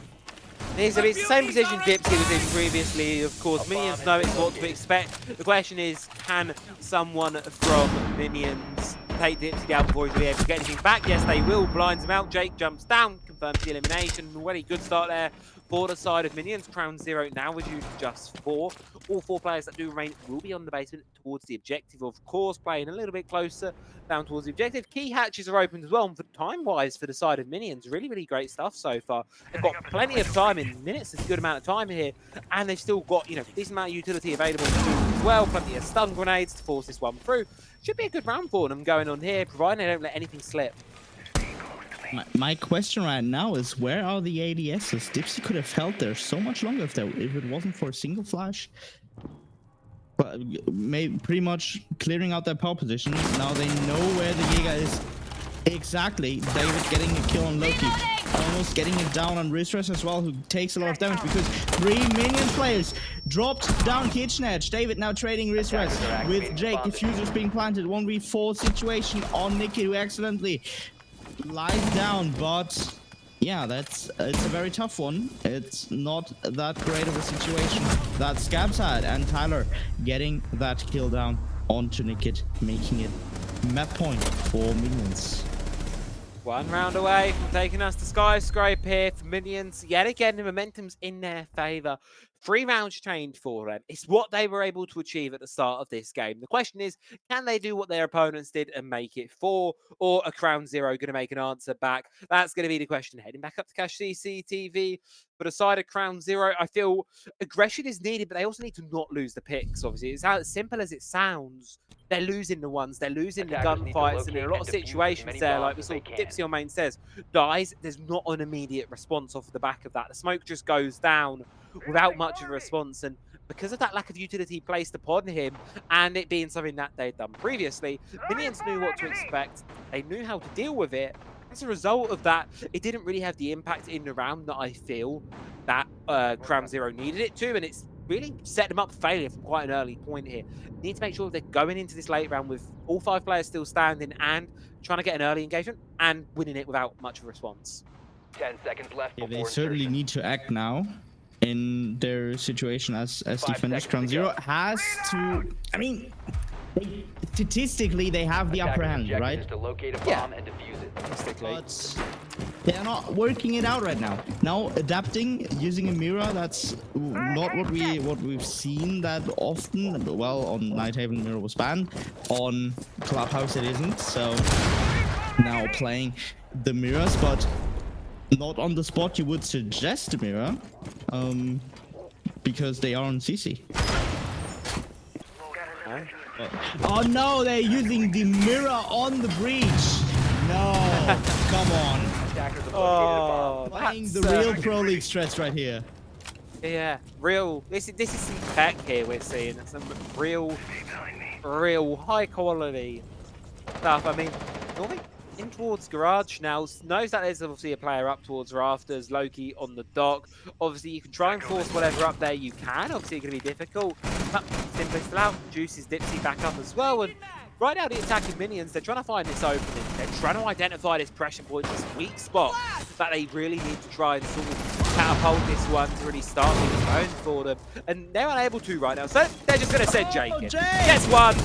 Can't quite grab a second, caught in the fire, brought down to low HP, but runs back out. Job has been done.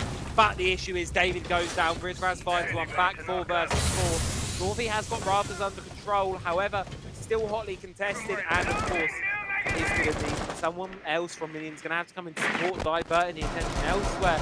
They're in a good position right now to try and force this one on through.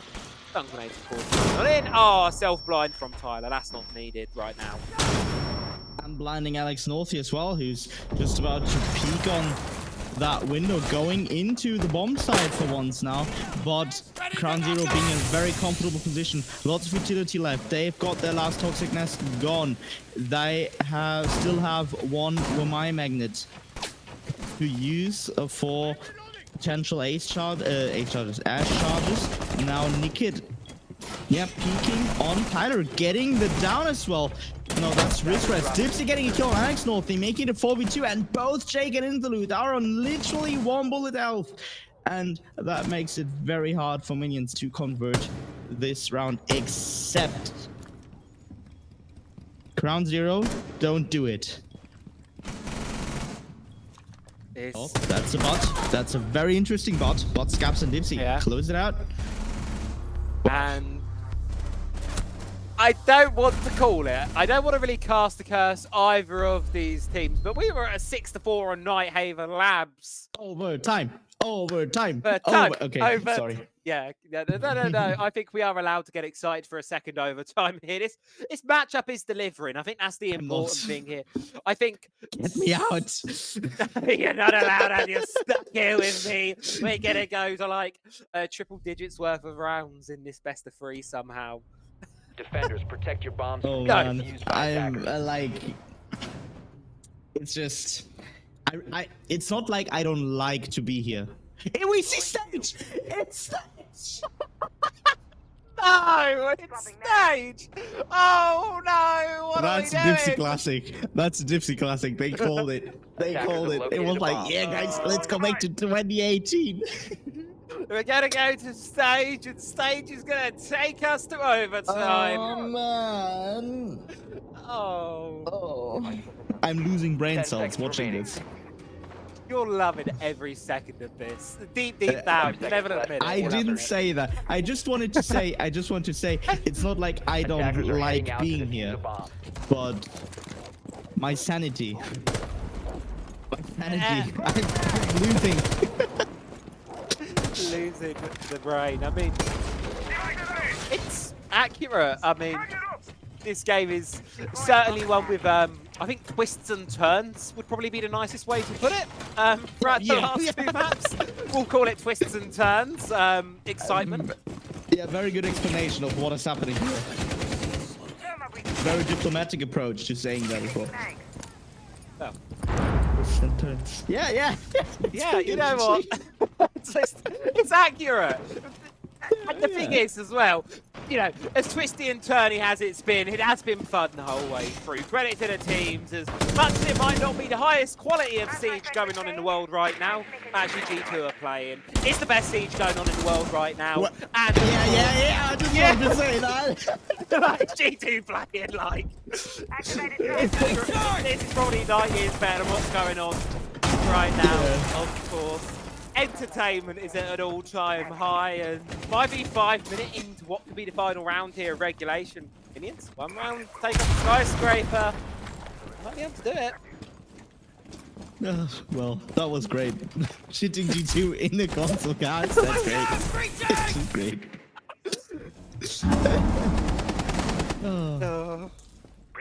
Sorry, I have a tear in my eye. That's alright, that just came out of nowhere. I don't know where that came from. Yeah, but it was very accurate. Years of disappointment watching G2 at international events does that to you. Yeah. I mean, not even like international events. Regionals enough. Yeah, Just look pro league. Anything and everything.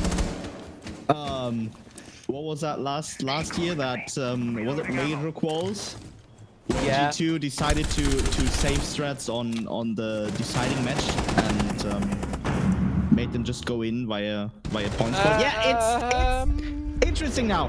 Alex Northy on his way to planned. Dipsy down, 2v4 situation. Alex Northy though getting killed, and stage is being held by Nikit, who dies now. 1v3 situation. Scabs, no one knows where he is. Is it another 1v3 clutch? He's in bathroom right now. He knows where the diffuser is being planted. Now he can't hold that off, but he can't even get the 1v1 done. So it's 5-7. Minions, take us to map 3. Skyscraper is coming in shortly. You can't escape us just yet, Kelstron. And of course, this game is going to be going all the distance, all the way through. For the first time in playoffs of Season 10 of ESA Cup, we are going to be seeing a map number 3. And what a matchup to be doing it.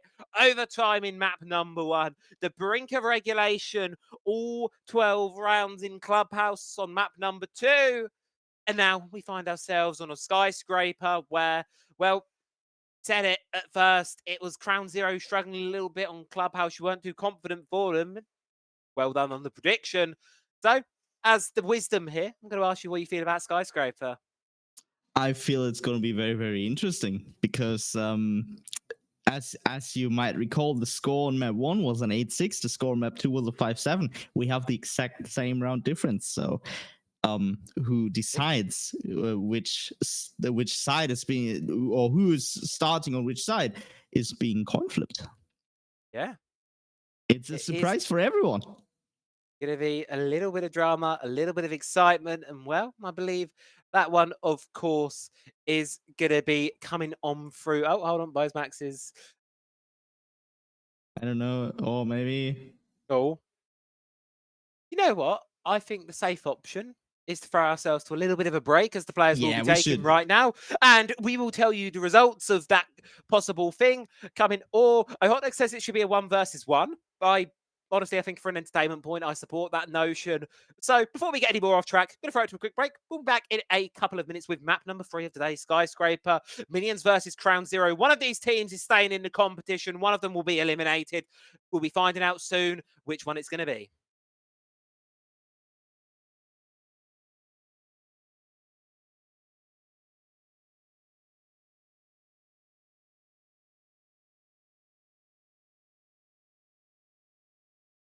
Hello, guys. We are back for the potential map 3 of this very, very exciting match, CrownZero versus Minions.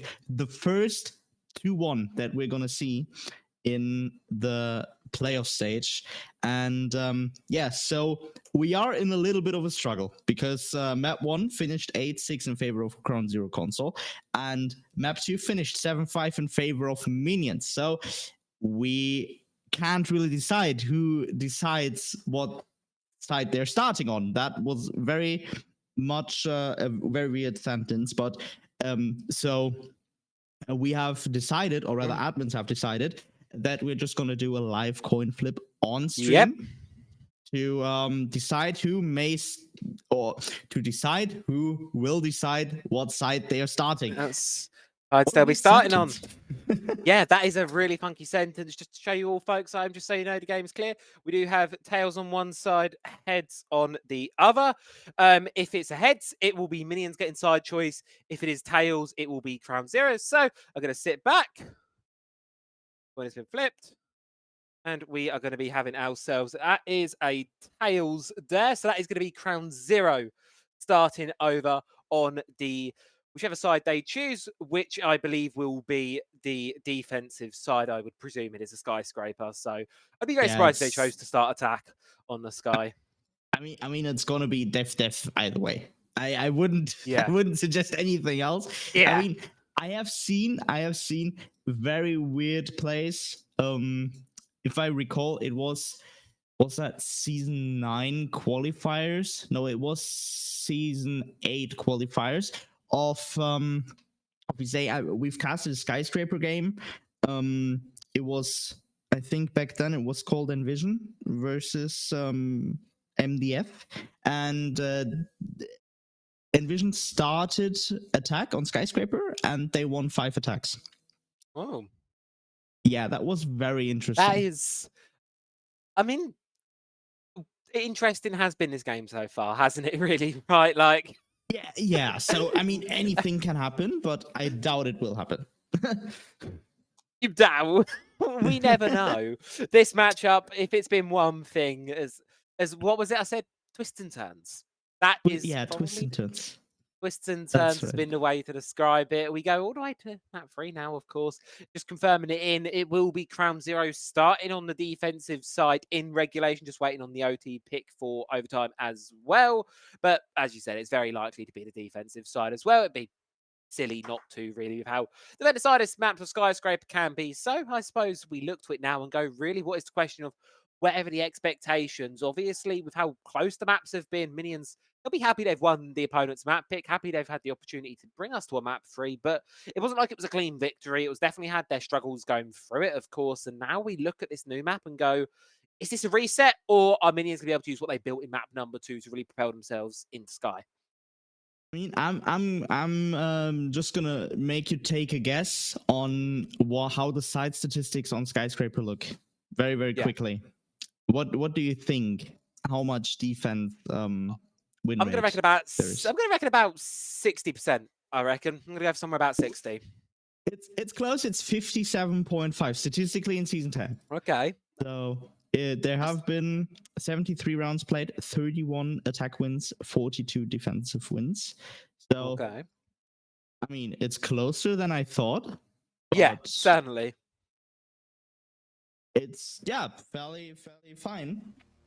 So I mean, I don't know. Maybe we will see 5 attacker wins on the side of Minions today. Who knows? And of course, operator bans. The rule. We get through them, and the rule of the operator bans. Well, we have operator bans every game. We also have Blackbeard ban every game, it feels like, at the minute. Going to be taken off the board here at number 3. Yet again, no surprise. We've said it quite a few times. And, how about that? Continue the trend of repeating our attacker bans. Take the Maverick off the board. Now, defensive bans are where we saw some deviation from things over on map number 2. Of course, we saw things like the Tubarão and the Mirror ban in map number 1, whereas in map number 2, it was, of course, the Kaid and who was the other defensive ban club? On club, it was Clash for Minions. And it was Kaid for CrownZero. There we are. So Clash going to be repeated on through yet again. They do not want her being played in this one. I suppose curiosity does indeed come on whether we're going to see another trade ban. I'm just getting corrected on the name. Oh. We've said Scaps all the time, right? Yeah, Scaps. It Is it just- not it- Scaps? Yeah, it's Scopes. Scopes. I feel really bad now. No, I don't. Because the guy can just write out Scopes. Not too hard, is it? Just use normal usernames. It is a thing on console, isn't it? Everyone has like X's in their usernames, and then we go like, Yeah, is it Scaps? Is X's it Skips? Is and- it? Attackers need to locate and defuse And these bombs. I's in the beginning, and Oh yeah. V's in the beginning, and B's in the beginning. Look, Dernis. Yeah, but we have lots of swaps here for minions actually, because Dernis is in, Shire is in, for Drake and Interlude. Yeah, some hot swaps coming in. You know, that's really got to be a boost for minions, in a way, right? Sure, the players might not be coming into this one hot. I mean, I say a 10 boost. seconds It left could be before pros and insertion. cons, I feel, in a sense. It's obviously, players aren't going to be coming in hot. They've 5 not just seconds played left 2 before maps, insertion. but also they're not going to be tired from playing 2 maps. I suppose it's a double-edged are sword, moving out really, to depending on locate the a kind of bomb player and you defuse are it. and whether it's helpful you or not. I don't know. You don't want to know what's going on in the match chat right now. Scopes and Jake are sort of Dipsy. How has Dipsy died?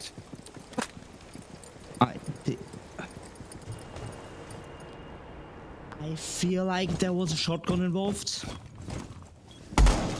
That might have been a bit of friendly fire. That's all that could have been. I mean, he didn't fall down anywhere. Yeah.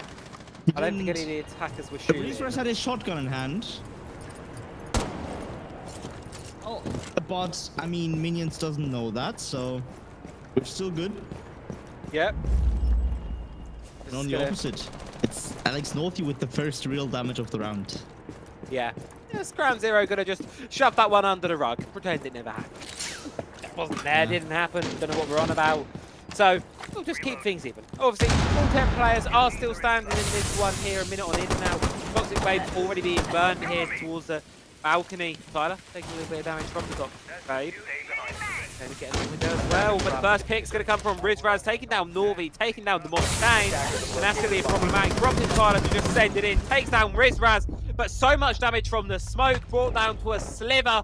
The second player in the lobby to be so low, but look at Scopes down below here on the visual in kitchen. Do the attack of minions have any idea? It seems not, because Dermis is going to be the first to fall. And Tyler being with that very risky play right there, putting him down to literally 1 HP. Very hard to play anything close to that balcony door, and he feels the impact of his actions very quickly. The consequences as C4 downing him, and Dipsy gladly takes the kill, making it a 4v2 situation. And the important thing is CrownZero can't lose a 4v2 situation. We've seen that, especially not on defense. No? We just wait and see. I don't want to count anything out just yet. You never know with minions. Like, I don't want to say anything because we know what can happen. But come on, a little bit of sarcasm. Just a little bit. Just a little bit. Scopes being the first to fall. Nickit though, getting the kill on Shire. So, isn't it Shy? Because the R is just like a post name, like a. How do you say? You say prefix and postfix? Prefix 15 and seconds suffix. Suffix, yeah, suffix. Suffix. That's right. 10 seconds left. So, yeah, got David. 1v3? Exit baits. But that 3v1 situation is gonna go down the clock. 1-0 for Operators, you CrownZero. have run out of time. Yeah, little bit of stat pat in there, but you know what? I'm gonna respect it. Why not? Don't die. And to be fair, you won't win that 1 versus 3 anyway. Have to be real. Baiting exit frags is totally fine. Yeah, I respect that. You know what? It's the first round of defense on Skyscraper. You're hard pressed to win that in a 5 versus 5, let alone a 1 versus 3. So of course, CrownZero going to be going up towards our other top floor site, Exhibition Office this time around here. course, see what they can get cooking on Attackers need to over locate on and this defuse as many objective bombs as towards they the can. other side of the map here. I mean, it's fairly standard. We know what the drill is over here. Of course, the attack gonna just need to get that horizontal control from T Geisha's side, push across, and they do so well. CrownZero, they've got a lot of options available to them to slow things down, really. Of course, Zoto canisters, Electro, floors for the breaches, as well as they've got those goo mines over in the pocket of Loki. They'll be a pain in the butt for any shields, but good news for minions, they're not bringing any shields this go. Wall reinforced. Yeah, I mean, as an exception, normally they would take shields, of course, but talking about 10 breach seconds denial, to go. we just got the information from Liquipedia editor 5 seconds to Stats go. Geek, Oh, the man himself, Max, yeah. first bandit ban in ESA history. Attackers must locate and First, defuse the in bomb. the history, in 10 The whole history. in If I 10 understand that correctly. seasons. 10 seasons of this cup, and Bandit has not been banned once. Well, I don't know whether to be surprised it's taken so long. No, it's not surprising. Almost. Bandit. Bandit is like an operator to go for every setup, right? Yeah, that's true. So I understand why it's taken so long, but Bandit ban, of course, we've had so many situations in this game overall where we just had so many issues with reaching out, getting fuse picks. I mean, I just remind you the attacks of CrownZero on Nighthaven with those 4 anti-breach denial operators. That's true, Bomb yeah. has been located. Flores, Fuse, and what did they have as a 4th one? Which is Flores, Thatcher, and Thatcher as well. And yeah. then an Ace. Yeah. Ace, yeah. So, but yeah, it's. I mean, it's only natural at some point that a band like a Bandit goes through, right? It only it took does. 5 years. Only took 5 years. I mean, you know what? Just curious about it. I'm curious to see how the move ban system. Obviously, won't be playing season 10. We will finish up before CJX comes out, but just to see if it's not going to be, changing things up a little bit or not. But wait and see for that one. Still got just over under a month now until that one comes out here. Of course, focus on the round at hand. Oh, Tyler dancing with Death a little bit here, or more dancing with Scopes rather, trying to find each other, but Tyler eventually does find Scopes, gets the opener for the round. First defender falls, and the second one not too much longer either. But Dipsy on the tuber route, getting a return kill on Tyler.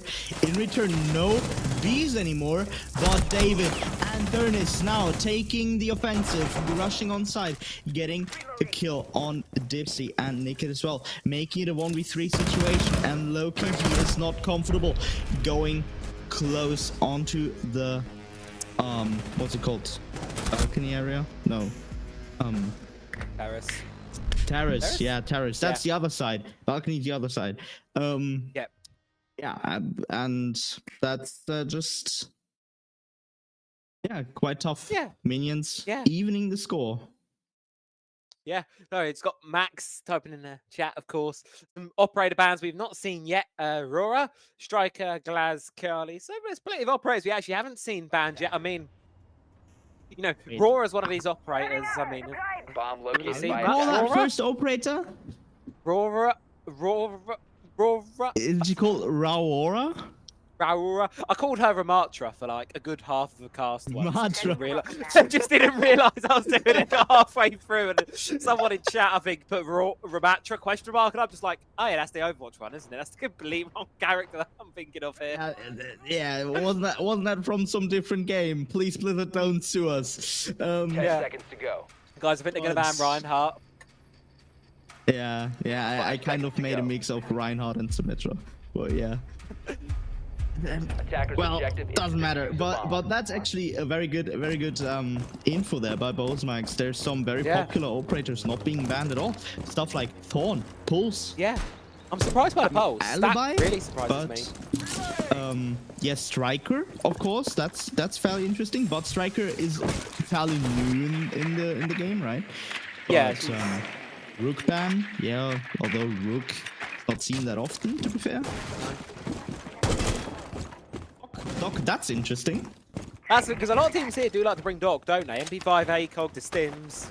Yeah, because I mean we've talked about play styles of PC and console in comparison, and then obviously if you're swinging everything on console, Doc is a very favorable operator.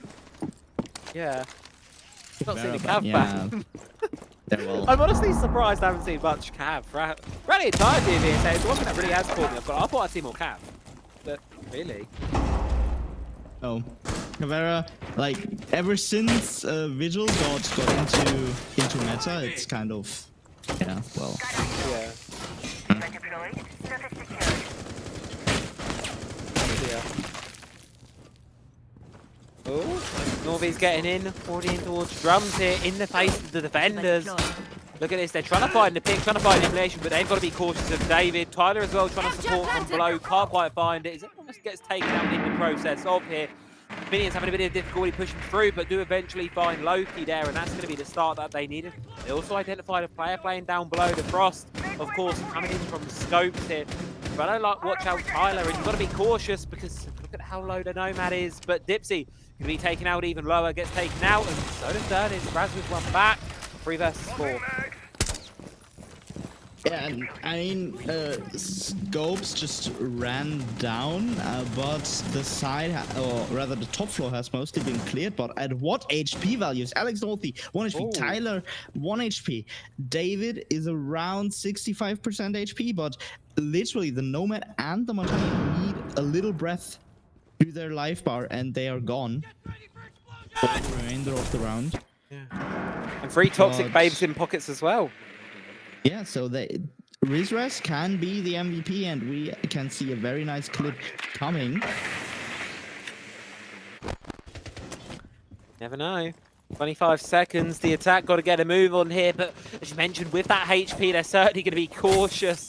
Have to be careful of it. Shotguns, SMGs in hand from the defense, but look at this, the vertical can be used, an absolute freebie for Shea there. Rizraz and Scopes, all that remains. The former of which does get one towards Tyler, but 2 versus 3. The Toxic Babes coming in, take down the low HP player, no choice but to drop in, find the eliminations, and Shea with a double finds them both, and Minions get themselves a second attack here on Skyscraper. And we spoke about how difficult this side can be, but Minions take advantage right now off the back of it. Yeah, that was a very interesting drop there. Shire being very confident getting those last 2 kills with that little time left. I would have really imagined one of the players to just scoot off to something like red room or green room, because they knew they had the time and the diffuser, because the Alex Northy was down on Blackstairs. Oh yeah. So, I mean, yeah, works, I guess. Minions now having the upper hand. 2-1 on a map like Skyscraper is quite unusual, especially if you start attack. So, yeah. It is certainly a bit of a difficult one and a bit of an interesting one here, but you know what? It can work. It's an interesting one. But I mean, to be fair, CrownZero, 5 players having 3 maps, 1 overtime, 1 very close to overtime. Yeah. Minions 5 seconds to having go. two bench players Attackers now on the field. They are fresh. They are just getting warmed up. Both are positive right now. Yeah, and that perhaps reset really coming in to help them there, because that's a fresh mind, a fresh perspective almost here. And you know, and as well, if they're sitting on the bench, they may have known they'd be brought in for a potential map 3. They've been sitting here watching the games that's been going on, sort of from a more analytical point of view. You don't really know what they've been doing before this, you never know, and they could be using that knowledge here to really bring things into them. We'll have to, of course, wait and see, but so far so good for Minions. 2-1 up on the attack. It's nothing to sort of shy away from on a Skyscraper here, as you see there. Start to make an entry on through, and I'm quite curious to see what David can get going here. Think LMG. Love to watching this one. It's a very good weapon, right? The LMG of Finko, that's very good. I mean, we've had times where LMGs were very overplayed. Back to Gridlock 2022. LMG. Oh yeah. Gridlock, Finka, Capital, all those LMGs. I hated that time because it just took 5 LMGs and just spammed left click or what is it, bumper 2? Right trigger, R2. Yeah, right. Yeah, something like that. I don't know. I'm not a console player. I'm just observing with the controller. Yeah. Yeah, I've not been I used to be a console player back in the day, back till about 2018. Condolences. It was certainly fun. I think Closed Beta played the game when bandit tricking was considered like revolutionary tech, rather like the first week of Siege. That was immaculate. I can imagine. Immaculate times. And now we have this lovely complexity. Back when the idea of glass was, Just flipping a scope up and down. That was all he did. yeah, and like watching through smokes. For all the CS players, that was something new. Yeah. And Now it's getting very, very quick. Sorry to interrupt you there, but it's Naughty dead. On the other hand, Shia getting another kill. oh, On the wave stairs, getting 2 players down. Tyler following up Nick last one standing only 3 situation. But he is known. There's shots left and right. Not any kill. Can't pick himself up with dog stim. Oh my god. Yeah. That went quick. that went really, really quick there. Oh, a bit of body shooting from David, getting a little bit heated here. Perhaps the only thing I miss on console is we don't get the all chat, because I feel like some of these players certainly would have a lot to say. But we don't have Console the had all all chat. If console had all chat, half of the teams would be banned from the competition. I can assure you. from the limited interactions I've had with some of them and what I've seen, I can imagine probably. So, hey! Yeah, there's Bosmax on the PC. Yeah. Flexing. Attackers have located a That bomb. he has all chat. Flexing the all chat. Now, if you type anything, no one will answer. Yeah. You can just leak strategies for the old chat or something. Oh, this is an objective we don't see often. Bathroom, bedroom. Hello. I don't see this Yeah, one but- all. That I don't like that CrownZero is doing that right now. That I feel shows like- that they are desperate. Yeah, that's it. It's with 3-1 down on a skyscraper defense. We need something. seconds We to need go. anything, and I think that latter part there of it being we need anything is the worry, 5 because seconds left. this site is just objectively not good. There's stats back it up. Attackers are This is heading not a out to great defuse the objective bomb. to be defending. You can just hop right in and you're in it. Yeah, Yeah. that's actually yeah, we have all sides played now on every map. So Yeah. and we had Clubhouse and now we have Skyscraper. So I mean, CrownZero's back to a corner. They've lost 3 defense rounds, which is very tough on a map like Skyscraper, especially because I mean I know Minions is a hard attacking team now. They're even doing breaching strats. No, that's next level. But yeah, I mean, I totally agree with you. The bedrooms is a very interesting side to pick on Skyscraper. Yeah. Changing mags. I think an issue as well here is even if CrownZero do go and win the next 2 rounds, it's 3-3. I would argue on the defense of Skyscraper, that's not good enough. You need to be coming out of that half, I'd say 4-2 at the minimum. 3-3 is not really good enough in my books. And I think that's a big worry for CrownZero here at this point, if they're going to be unable to get anything less than a 3-3, because that's all they can really hope for at this point. Of course, a bit of ace tech here going to be used to get the breach open, despite the Cave Claws being available. Caught off a bit of surprise there. 3-5 through the wall onto Dipsy. It's grenade to confirm the kill. But doesn't matter. Players down anyway. Even spawned halfway through the round. Nickit falls as well. And just going from bad to worse for CrownZero right now. It's impossible hold. Feeling the pressure of the world. Scopes up above. Going to be taken out.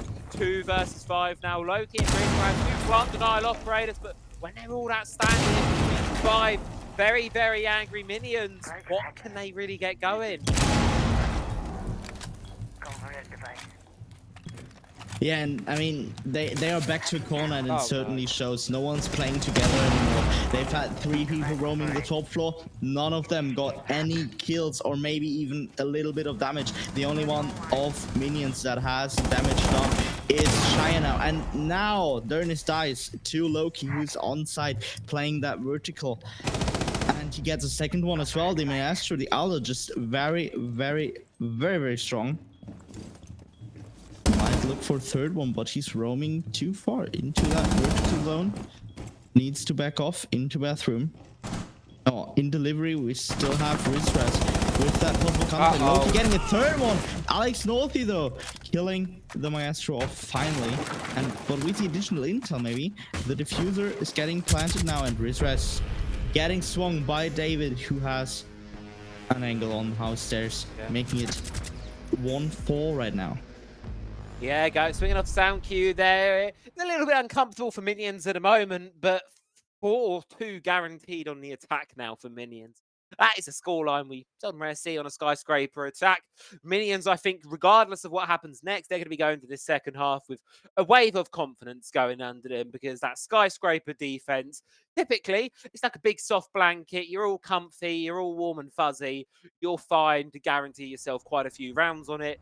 Minions, certainly, regardless of the outcome of this one, they'll be feeling the same. CrownZero, I think, going to be left scratching their heads just a little bit here. They've got the favourable side, but they haven't been able to do just a lot of it. So, of course, now one final defense. CrownZero, a 4-2. It's not good.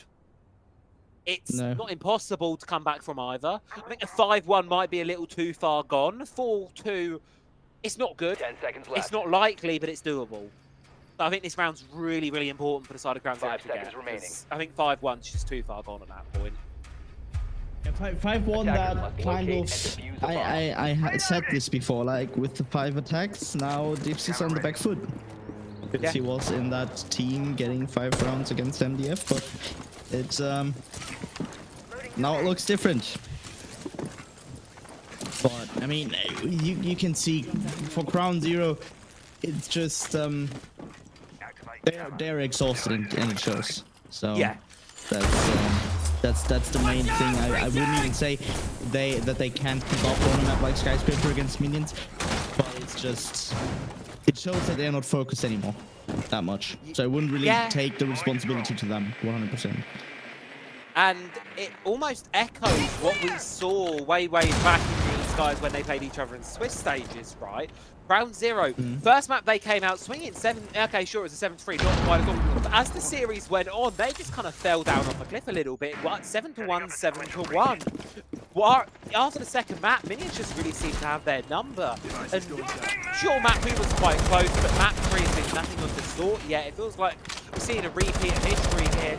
CrownZero struggling as these best of 3s do go the distance, and as you sort of said, it's exceptional in the best of 1 territory, but the minute we start to add more mechs into this thing, they really struggle, and they're just really struggling right now. David gets 2 with the Thinker LMG, and yet again, look at the operators you've lost, your 2 ASAS operators, your real backline, and they're now gone, and Minions can just continue this pace up and take down his last 3. Yeah, and I mean, the kill on Dipsy would not be as important as the smoke death, because Rizres is not only an exceptional anchor player, but he was also smoke in this situation, bringing a total of 45 seconds of entry denial for every situation. That would have been very important on that Montagne right now, but yeah, he can just freely roam through Alex Northy, having the time of his life pretty much. Now Tyler getting the next kill on Loki. So Nikit now gets that stressful situation, having the Monty in front of him. Alex Northy getting the plant down, and Shia getting another kill with the pistol. 1v4 situation now for Scopes, who is just getting crossfired. 1-5 roll swap into the defense for Minions. I really don't want to say it's done, because up until this map, this has been a really close and enjoyable series, and it'd be a real shame if it was a bit of a fizzle out. I think that would be the real upsetter here. Obviously, we've said it quite a few times now, this is an elimination game. This is a game where you lose this map, you lose 2 more rounds for the side of CrownZero, and your run in ESA Season 10 is done. You are not going to be playing any more games. It's the lower bracket. You can't be affording losses here at all. You've already burnt that bridge from the upper bracket, and if there's one thing as a team that I think you'd want, is to go out swinging. Go out with a fight, knowing you've put your opponent to the test through the entire match, and up until this point, CrownZero have impressed. They've done a really, really good job keeping things close, taking the lead on map 1, but map 3, it just feels like there's just not enough fuel left in the tank to really bring the fight here. And Minions, I feel like with that player 10 change seconds up, left. they're just reset, ready and raring to go and just keep. You can't stop them at the minute. 5 Really seconds can't. left.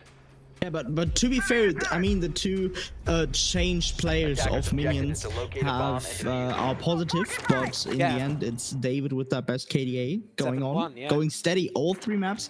Very, very good gameplay by him, and in general, that's the Minions we've had for several seasons that have been very consistent, very, very great teams. Also in best of 3, best of 5 situations, when we didn't have Swiss, when we had groups, it was the same way. Minions just being a very consistent team. They had many player changes. I'm not going to deny that, but even then, it's a very steady team, and it shows. A third map, they're keeping their cool. They're keeping it up. That's the team that might be one of the lower bracket favorites, at least in my opinion. I mean, the next match would be Entropy, so Yeah. not gonna jinx it, but still, it's still a team that bomb has has been shown located. their strength and consistency, and it really, shows today as well. Yeah. How just obviously that consistency really bringing them through here, and let's say, I mean, it's really, really impressive being throughout this entire matchup. We've had ups and downs, but they've had big clutch up moments, quite a lot of it. They've been going through the receiving end, and well, might not be winning it just yet.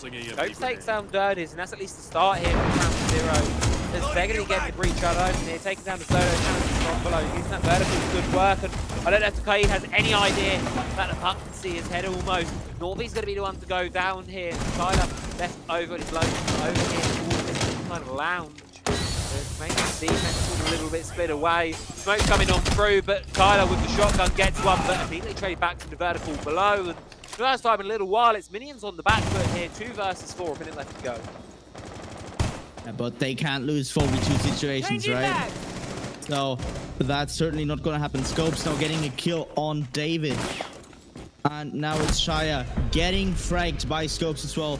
So yeah, it's wrong world on Skyscraper today. And not another attack round 1 now by CrownZero. What is going on? We've said twists and turns, and I think the turn is just the entire regular rhythm of this game. Regular, it's the defense on top, but no, we've decided to turn things on our heads today. It's the lower bracket, so why not? Let's just throw everything we know about Siege out the window. Skyscraper is now an attacker-sided map. We're expecting 5-1 halves for both these teams on the attack. CrownZero should be able to level things up. We go towards an overtime, and it's really whichever team can crack a defense. There you go. Problem solved. I just wanted to say, yeah, twist and turns is fine, but I mean, we're driving the road, literally turning around, going back home. I don't think we're driving on the road anymore. That bridge is long sailed with.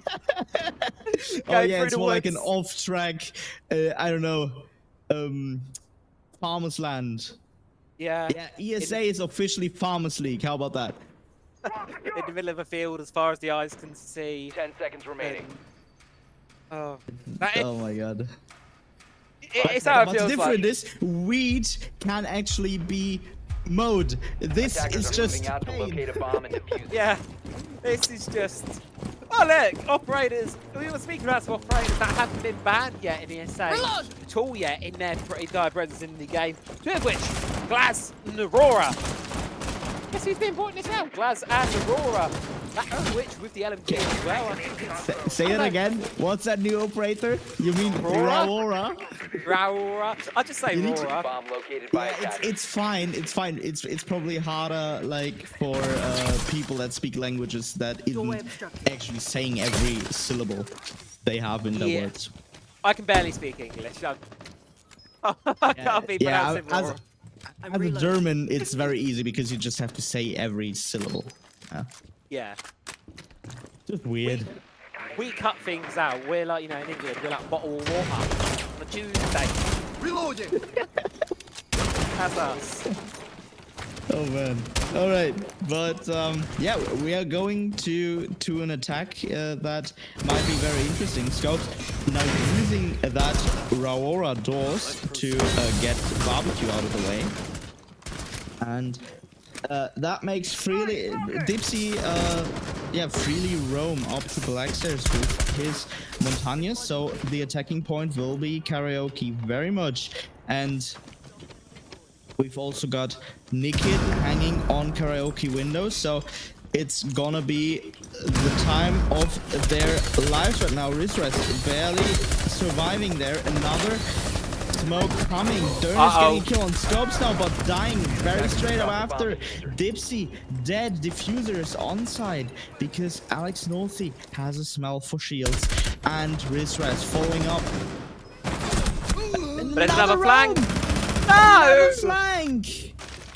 And look, Nikit's trying to chase, but you're a bit late to the party there on the Twitch. Now your team's dead in a 1 versus 3.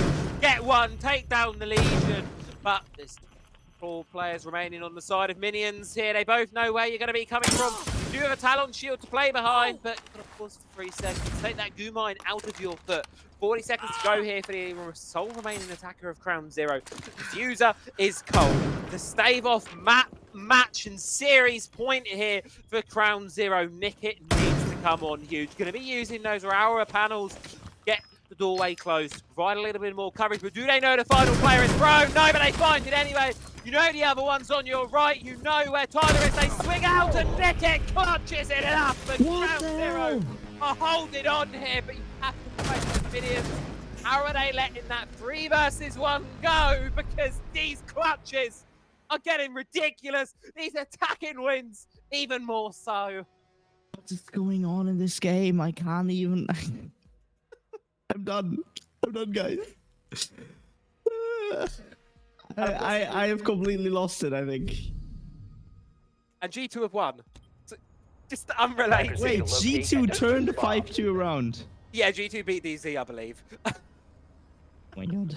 NA, near airport, at its finest. Yeah, I was going to confirm that one before I start spouting out misinformation. But they did, yeah, G2 beat DZ 8-6.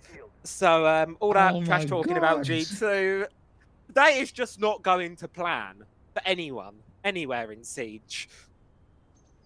Anywhere at all. Well, but with 7 attack round wins 10 now, seconds left before insertion. Yeah, it's probably going to be interesting. Minions have to set the 2nd defense 5 round seconds win to now. insertion. They need to get to map point before CrownZero is able to catch up. Attackers must locate and defuse It's the bomb. unbelievable that I have to say catch up on skyscraper attack.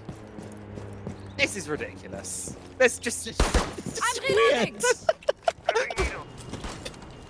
Oh my. There's a reason we're still all stuck here playing and casting over this game 10 years on, because you get stuff like this happening. It's just fun sometimes, and that's exactly what we're dealing with right now. CrownZero, they might not be done yet. That's the other thing, you know. They can really start to train these attacks together, tie things 5-5. Truly, anything can happen, and you never know. You really do never know. Breach is going to be trying to make a dent on, stalled out by the Zodo canisters, but it's not going to stop the shield of Dipsy looking to get in close there, trying to apply a bit of pressure, but just going to go back out and stall out a little bit now for the attack. I'm sorry, I needed to chat. That was a question by a player, but Nikit getting a kill on Alex Northy very quickly to Barao out. Is that another possible beginning of a 4-5? I mean, the office breach is already opened. Of course, they're playing tea and karaoke, but there's lots of space already taken on that top floor by CrownZero, which is very important. Given you only have 3 minutes, 1.5 already over, and Dipsy's very close to Shrine. Indeed. Now, final minute 20. How can the conversion come on through here for the attacking side? That's the real question. Dipsy's getting awfully on close, and the support, well, not too far behind, and the yellow ping's being used as well. But now we look towards the drums here. Tyler left one to try and hold this position elsewhere. Rizraz taking some damage. They've got a player cornered. Tyler in this little off position may be able to find something here unless they're droned out. Dipsy taking damage as well. The attack there stalled for the moment, but the question is, can they find any kills? There, one of them falls. Nikit goes down to David. 4 versus 4, we're even. And Question is the horse is like a position. Scouts is going to take the gunfight. Rizraz with another, and yet again it's the defense on the back foot as Shire falls. It's all down to Dernis. We saw a 1 versus 3 a second ago. Go the other way. Can this final player do it? Yes or no? That is the question. Gets one. Look at the HP. They're all so low. It's a 1v3 now. 25 seconds to hold on. The shield is still alive. We move carefully. That's the important operator for CrownZero here. So in that 1v3, Dipsy now 15 seconds remaining. using that shield to cover himself on the defuse. Oh no, but he's defusing inside! He's defusing inside! That's not good! Attackers are active. What? Oh my god, What? Diffuser. Hold on! What is going on? Right, how is he still alive? Okay, finally, someone from CrownZero put him in the grave. What the hell was happening there? Oh, that is certain at the minute is CrownZero are not letting the scoreline of a 5-1 defensive half on Sky phase them. They are not terrified. In fact, it's just giving them energy. With our 5-4 out of 9 rounds played, a single defense has been won, and everything we know about the last 10 years of Siege, Defenders, protect your throw bombs it from up, being scrunch defused the by ball, and attackers. just lob it out a window because that doesn't matter anymore. At We've got this a point, couple. Travi, the funny thing is both teams were basically begging for Oh, defense they were. on They the were. match chat. And Yeah, they wanted it. And I just assume that in the beginning when CrownZero got the side decision, they were happy that they could start def because obviously if you lose many rounds in the beginning, you are feeling stressed, right? Yeah. But 10 seconds to go. yeah, well now they still lost. They rolled 1-5 left on before- defense on Skyscraper. And now we're Attackers must locate and defuse a bomb. I don't know, but you know what? I'm starting to warm up to this. I'm starting to be here for it. I've got to be honest with you. I'm starting to quite enjoy this. What is going on? Just screw everything we've learned over the last 10 years of this game and forget about it. This is Skyscraper What's so making- excited. I feel like we're Yeah. playing Outback at this point. We could just change up our map rule, make it custom. yeah. Outback and Brody, that'd be a blast. And then what else can we play? Let's play House again. Yeah, Plain would be. Oh yeah. What's it called? No, Tower is a shit map. Not Favela, but the other one.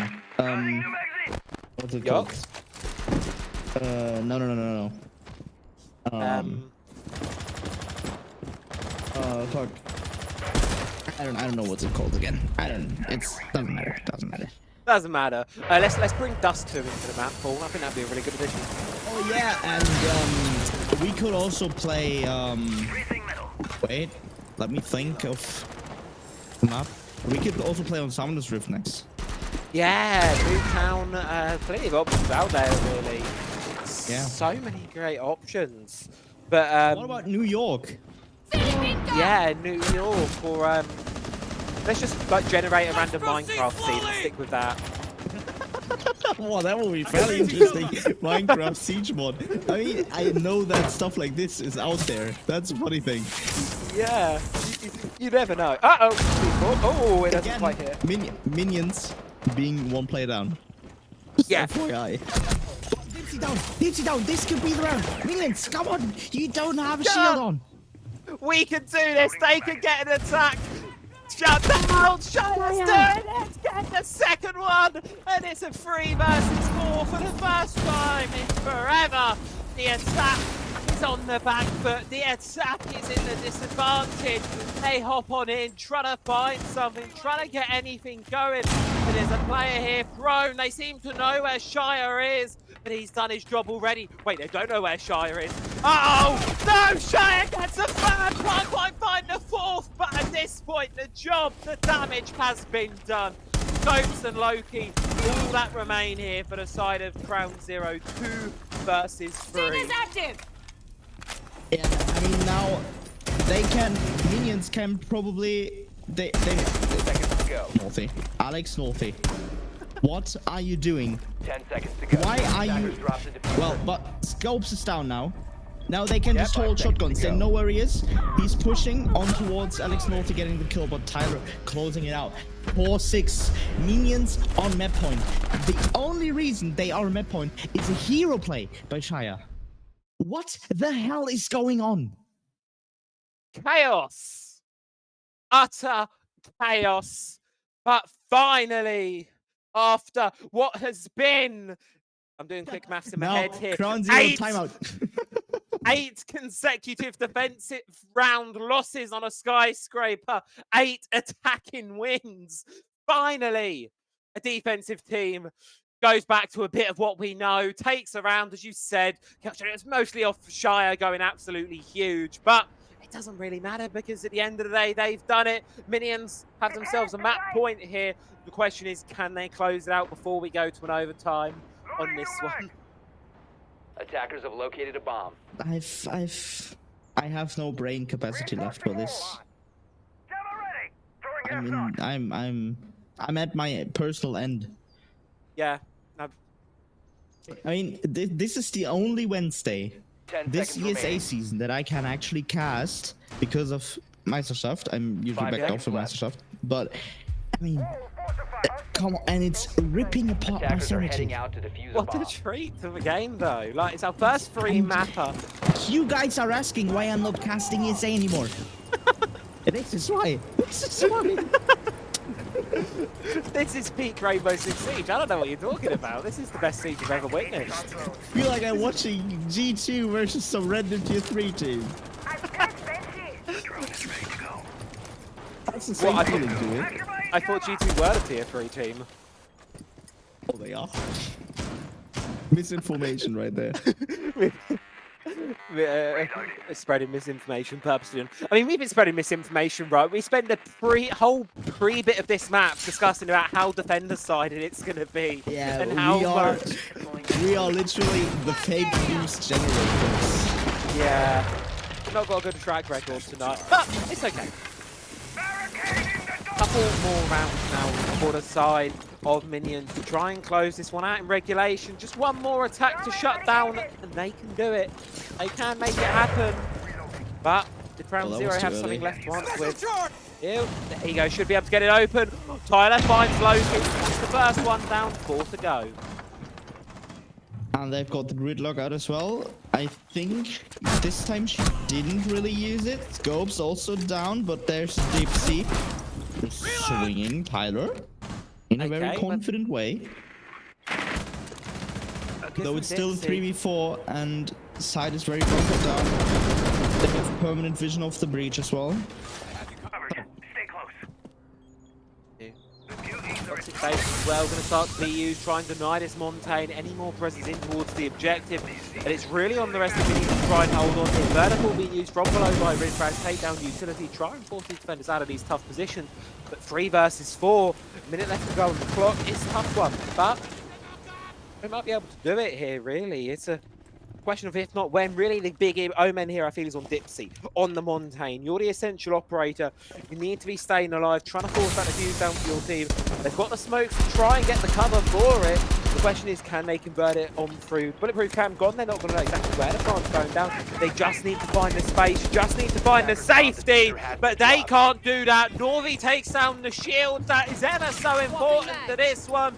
But for CrownZero, it might just be slipping through their fingers.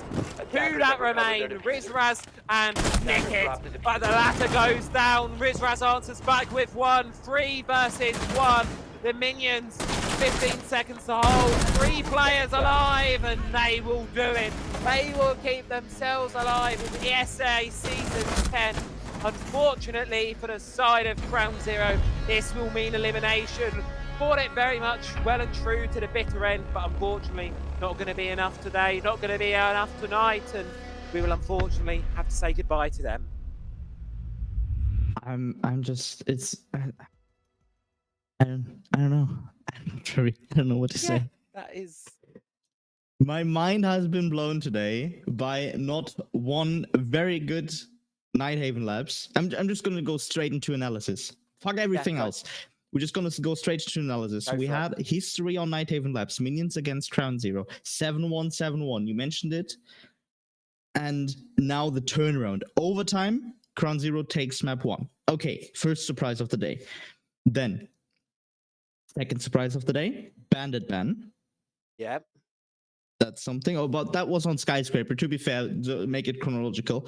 Second Yeah. map was, to be fair, not really a surprise.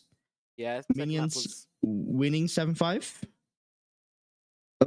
Although it was fairly close, I would have experienced it, or I would have said it would be a little bit less close, but Minions nonetheless solid. CrownZero showing what they can, playing bar stage, losing bar stage, but playing it nonetheless. So that was surprise number 2, seeing bar stage on Clubhouse, and then the by now it's 70% attacker win rate Skyscraper. Yeah, that was a one of the Skyscraper games of all time. Certainly an enjoyable one all the way through. Obviously, I've got to feel a bit heartbreak for CrownZero there because it did feel like for a moment they could have forced us into an overtime. For a very brief moment, it kind of did feel like they may have been able to get that one done. But, obviously commiserations to them. They have put up an incredible performance throughout, obviously starting 0-2 in Swiss, going all the way up to 3-2, winning 3 games in a row to get here. That's impressive enough.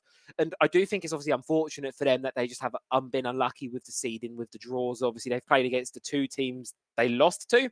Back in, of course, the Swiss stage here, obviously Ghost Arm lost to Ghost Army, and then, of course, now just lost to Minions as well. But that does mean we know who Minions will be facing. They'll be going up against Entropy in the second round of our lower bracket here. And I've got a feeling, based off of that performance, they're going to be feeling pretty decent about themselves right now. Yeah, that depends if Entropy is playing as 4 on map 1. Now, that feels a little bit like shit talk, but I mean, yesterday was not great to watch, to be fair. Entropy was not able to bring their best. Else it would have been a very good match against MVG, I could imagine. But now they have one of their favorite opponents, Minions. I can recall, I think it was season 5 of ESA. Minions went second place against Entropy because Entropy is a multiple ESA winner, which Minions is not. I think Cosmix can correct me there. He's the statistics guy. Sorry? Yeah, one time. Season 6. But yeah, doesn't matter. Entropy, however, has a very consistent lineup as well. They, I would say Entropy shouldn't have been in the lower bracket right now, but they've also got unlucky draws with the match against MVG there, and but in the end we have to say goodbye to a very, very solid team with CrownZero that had very intuitive strats, very good impact play also with their fraggers, and in the end they'll always be in my heart, but it's now we have to say goodbye to them, and Minions going strong as they have been. And of course, CrownZero will not be the only team we're going to be saying goodbye to this week. Of course, we've got one more game coming up on, of course, tomorrow as well, which, of course, is going to be another lower bracket elimination game. Team Sync versus Nexus. One of them will be going home, or staying home, rather. One of them will be continuing on in ESA. Same format as today, best of 3, unlimited overtime. And based on our first match from the lower bracket, compared to the upper at least, this game's got quite a lot to live up to, I feel. But these 2 teams can certainly deliver. We'll be going out swinging. One of them, of course, will be sent home. The only question is, who's it going to be? Yeah, that is the question in the end. If either one, I mean, we're still going to have the drop game, right? After this? Oh, yeah. In lower bracket next week then. But then we are already at the finals. Yeah, it feels like speeding through it at this point. And, it's less than a month away now, those finals. June 1st, obviously, is the date of the finals itself. So almost there, a couple of weeks out now. And obviously, just earlier this week, we sent teams through to the upper bracket finals as well. Like, speeding through things. Yeah, we're really speeding. And, I mean, it feels kind of weird. Of course, it's your first, or is it your second ESA season? No, it's your first, it's my right? first season, First season, It's your first season. And, I mean, we are almost at the end. ESA season 10 is the last ESA Cup season, and yeah, it's very interesting how fast we're going. But yeah, I don't know if I can even mention that. Do I get the okay of Mr. Bosmax to just yeah? Wait, I'm just gonna say it differently. It's gonna be interesting in the next few weeks, and it's certainly yeah. Just keep out for anything that happens on here. Well, I think, Gerstra, before we get yourself in any more trouble, I think that's a perfect place to leave the stream for where we are at tonight, of course. I want to thank you for coming on, joining and casting with me. It's been a pleasure. I've really enjoyed having your wealth of knowledge here about all of the games, of course. Bosmax himself, the wonderful, the legend, for doing observing tonight, and Hotniks, our lovely producer as well. Thank you all, of course, from home for watching. Same place, same time tomorrow. You can find the final elimination game of the week, Sync versus Nexus 77. But for tonight, that's going to be all. Have a wonderful rest of your evening, and people will be back here tomorrow.